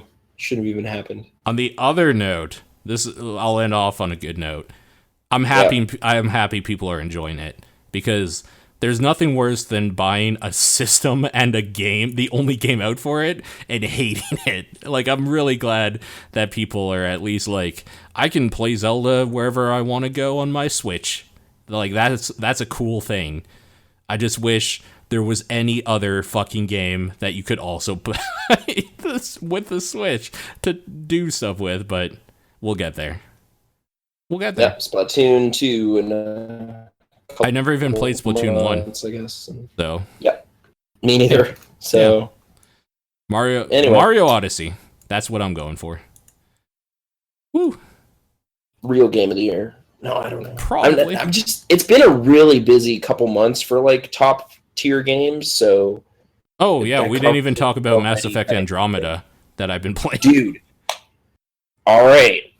You've been playing like the Origin kind of early. It's not early access, but you get to play 10 hours of it or something, right? Like it's like a pre-order thing, or no. So what it is that Origin offers free trials for like certain games for anybody. These trials, you can play 10 hours of the game, and then if you want to buy the game after, you can just like carry on where you progress. You're basically downloading the full game as a demo with like a time limit on it, and then like it'll unlock if you want to buy it or whatever. There's also like a premium version of this, which are like early access type free trials. That's what this is. It's locked behind their Origin Access, which is their $5 a month thing to like get access to their vault, which has a bunch of games that you can download, kind of like a Netflix for video gaming or whatever. So I had that anyway to play a bunch of games for $5, like Battlefront and like Need for Speed and all the shit I wouldn't buy for $60, but I wanted to try out. Yeah, I've been playing Andromeda, and that game is Mass Effect. So, if you like Mass Effect combat specifically, this game does it better than Mass Effect 3 did, and Mass Effect 3 did combat very good. So, there you go. That's the thing. Is it kind of like an open design, open world structure to the planets, or how is it? From the little I've seen so far, it was more kind of like the first area, like... I'll talk about the first area because it's early. You kind of are like on a planet. Something happened, so you're kind of on this planet trying to find like a way off or to like regroup with your people or whatever. And as you're going, like you have a main objective on your little like meter thing to like go to, and your little cursor. And then, like, as you're going through stuff, you'll, like, find some alien ruins. It's like, maybe we should check these out and see if we can find, like, supplies or whatever. So, like, an optional mission will pop up. And that's kind of how they do that, which feels okay. Like, it's not bad, but it's getting close to that territory of I'm going to do the main mission, and they're giving me the checklist of shit to do as I'm doing that, which is not okay. That I've said multiple times.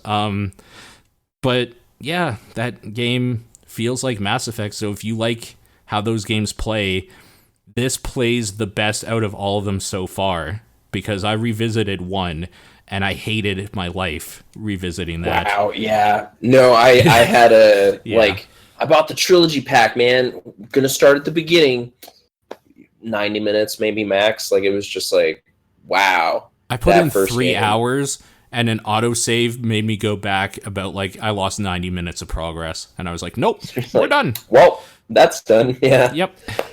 I mean, I've heard some sort of disquieting things about just, like, the facial animation quality, and, like, some people are nitpicking the voice acting and stuff, but I don't know. I'm not, like, unsold on just the core idea of like, so it's got some sci-fi business in it, right? Like it's got, oh, dude, you know, if you like hearing words like Batarians, like, yeah, like okay. they say those Mass Effect ass words a lot. The Krogans, the, you know, I haven't met Krogans yet.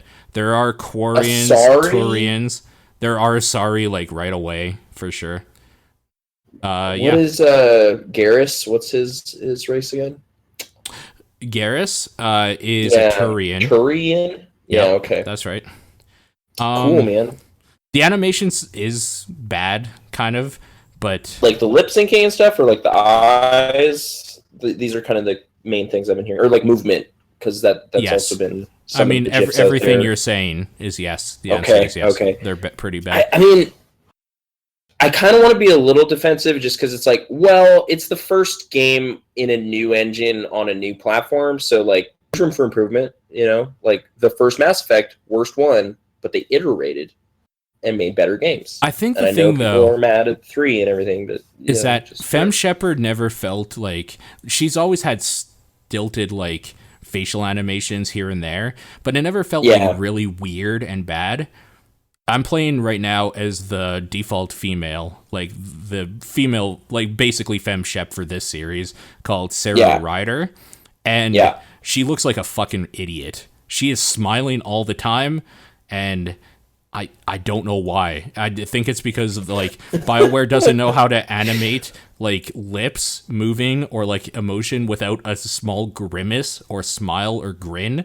So, like, not to get into spoilers, something real bad happens right away. And she's smiling, and everybody's smiling. They all have a slight grin, and it's really weird. And I don't like it. That seems psychotic. It's super weird. I almost want to replay from the beginning and get screenshots of it because it's fucked up, man. Like, they're all grimacing a little bit. These, like weird dazed clowns, like, looking at a flaming ship or something. It's like they don't know how to, like, do a down, like a down... what's it called, like circle or semicircle for like the sides of the lips. They're always like up a little bit, so they always look like they have a slight grin. Perma smirk or something, or like Joker used some weird gas on them and they're permanently Smilex or whatever. But just a little bit. Like there are parts where they're grinning and it's weird, but they're always a little bit grinning. A little bit. And I hate it.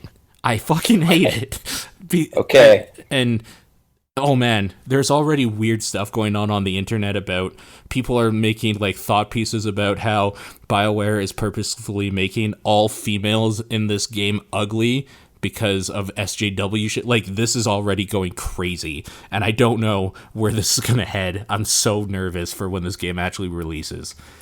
Okay. It's bad. I don't know what the hell people are already getting up in arms about. A lot of people aren't even playing this game yet because they're waiting for it to come out. It's not out yet. And people are already saying the animations are so bad, they're never going to play a Mass Effect game again.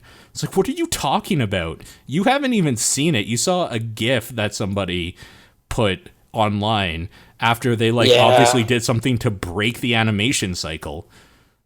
So, I don't know, man. There's definitely been some, like, pretty negative snap judgments. I kind of want to just be open-minded about it because I like me some sci-fi kind of stuff. Here's the thing. I like that first trilogy, but if you like Mass Effect, you're gonna get what you want out of this for sure.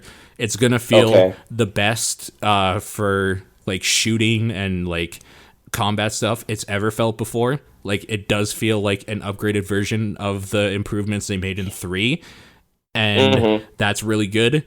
The worst part of the thing that I found has suffered is the writing feels a little bit weird. And I think that's mainly because a lot of their staff left after like the whole debacle with Mass Effect 3, like the main writers. So the writing seems a little easy for what you would expect BioWare to do in Mass Effect. But like I said, they say things like the Andromeda system or like Andromeda Initiative or I don't know, different galaxy names, and like Batarians is the one that when they said it, I smiled. First Contact, like they say those keywords from Mass Effect Sci-Fi, and it's still so good to be back in that world. So, yeah, take that with a grain of salt from somebody who probably loves Mass Effect 2 more than he should. Okay. No, yeah, it definitely is like, well, if you're already on board, there's going to be more. So, innate curiosity, but yeah, it's been a little bit disappointing hearing some of the drawbacks or whatever. I want to play a quick thought game with you. Okay. Name what you would consider a 10 out of 10 game. Okay, you personally. Yeah, no, I'm trying to like fish through my brain and because I'm going to say Mass Effect 2 for me is or was. I haven't played it in a while, so okay. I'm a little worried too because it's kind of on a pedestal for me. Cool. I'm going to say Red Dead Redemption. It was the same year. Okay. Red Dead Redemption, sure. I mean, I'm going to say Tetris is like an objectively 10 out of 10 game. But yeah, fair enough. That's like revolutionary design. That's not exactly what we're going for. Like the one that people can't deny. Like, I'm kind of wanting to get your feel on things. I said Super Mario World was like really good for me. Yeah, I really like that. That's probably up there too.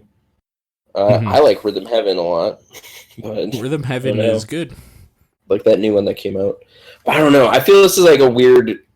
Like, I feel like I was being critical of Dan Reichert for having a conversation like this, specifically about Zelda, because some of the stuff he was pulling was like Soul Calibur. Like, I was really incredulous at some of the choices because it's like, well, these are really important games to me, but I don't know if that's the same conversation. Like, I'm trying to think of like, what would I say? Like, this is exemplary of the video game form or something. And this is why I've brought this up Tetris, twice this week.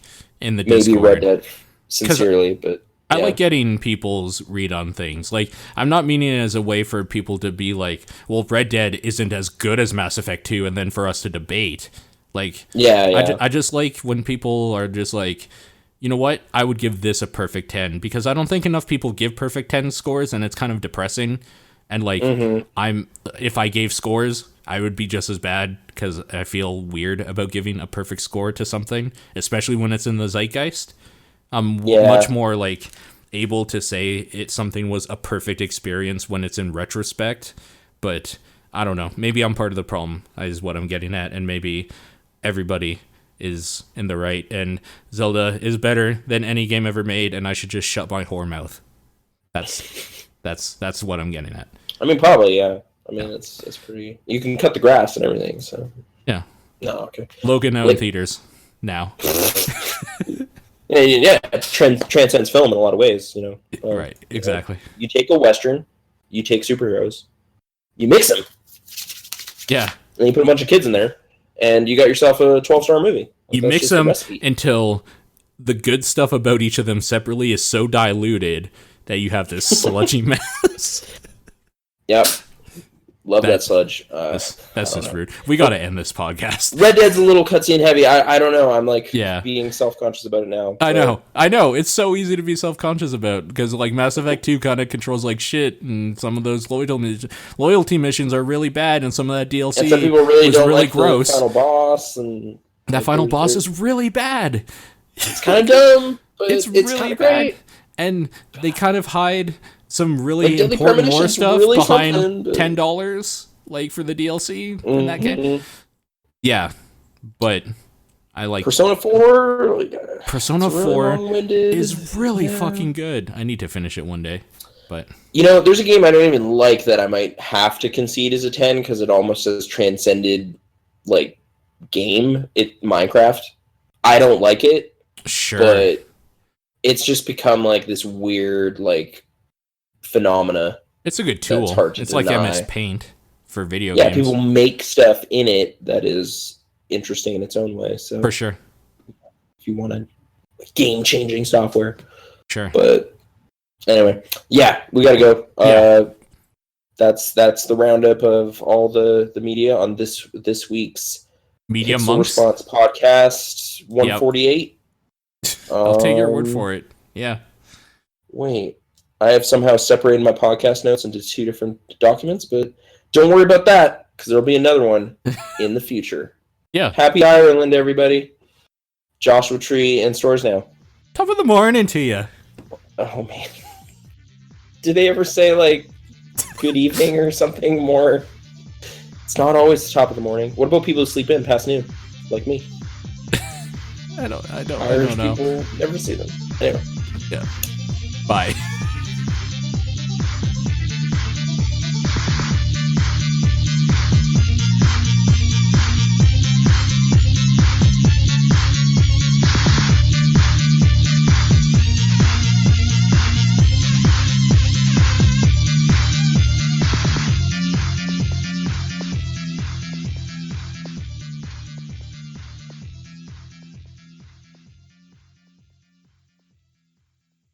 Speaking about Irish racism, did you happen to check the JonTron versus Destiny debate? Oh my god, I did a little bit. Okay, did you get to that part? Because that's pretty early. That's a talking point. No, I probably jumped in later. Okay, it was a pretty invigorating 78-minute chat between some YouTube dudes, and I couldn't put it down. I just was riveted. I watched it really late. But so, what do you think? Is it safe to say you're like liking that YouTube drama space? Oh, it's hard to. I don't know. I find it interesting because there's like weird flashes that happen. I like straight up. I've been into that scene for the last half a year.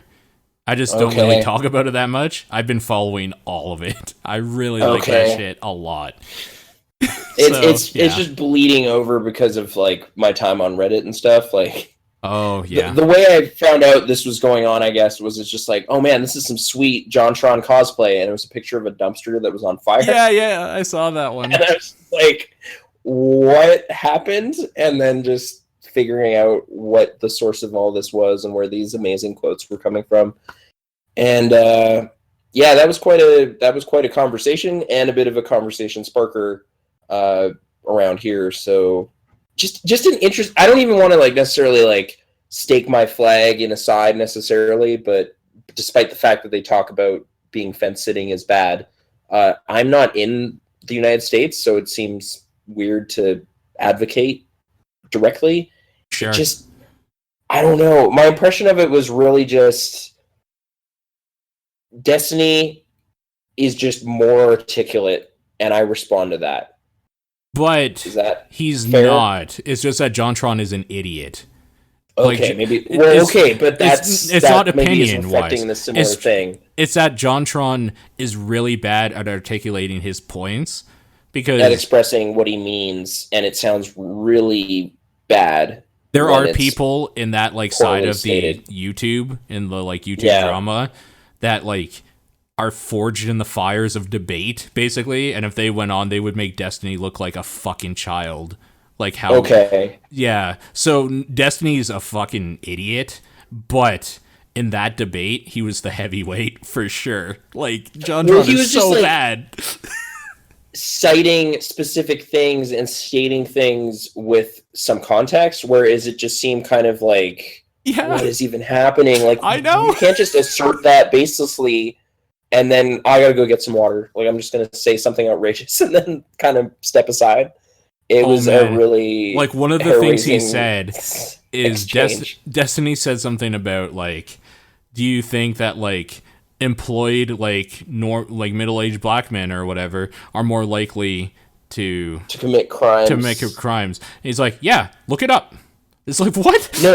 No, the exact quote was terrible. It was something like that. Well, wealthy blacks commit more crimes than poor whites. Yes. Look it up. Yeah. I gotta get some water. And then he just like steps out. It's just like, what? And then he's just like trying to find sources for this claim. And it was just like, I don't know even what you mean. Like, I just watched this documentary about O.J. Simpson, who's a rich black man. And it's just, that's one case though. So I wouldn't even cite that as anything meaningful. Like, I don't know. It's just making big generalizations with like no statistics present. It was really crazy.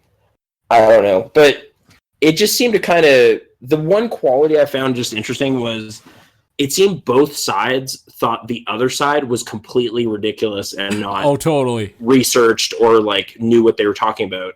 But I just didn't get the impression from that exchange. Like, it seemed Destiny at least had specific things he was thinking about. Sure. And yeah, like the kind of, I don't want to say like idiot quality or whatever, but it just seemed like flustered or just not in his element or something. It was really kind of embarrassing. JonTron actually kind of has a history of doing this shit. So okay. It's weird because he had he was part of a conversation. I think it's on YouTube. You can like find it with some of the heavyweights in like this space, I guess, on YouTube. Like Sargon of Akkad is one of them. Okay. Philip DeFranco, I saw there was some Boogie. Further controversy with that. I guess there was some takedown requests from Destiny because he just took big quotes like Sargon did from that thing. Sure. Like, took big chunks of that without context yet, though, and put it on his channel or something. It was a lot of further drama spinning out of it. Is that like JonTron talking with them and getting a little bit of reassurance, having some success with like people that kind of agreed with him and like they talked it out and like he obviously felt good about it.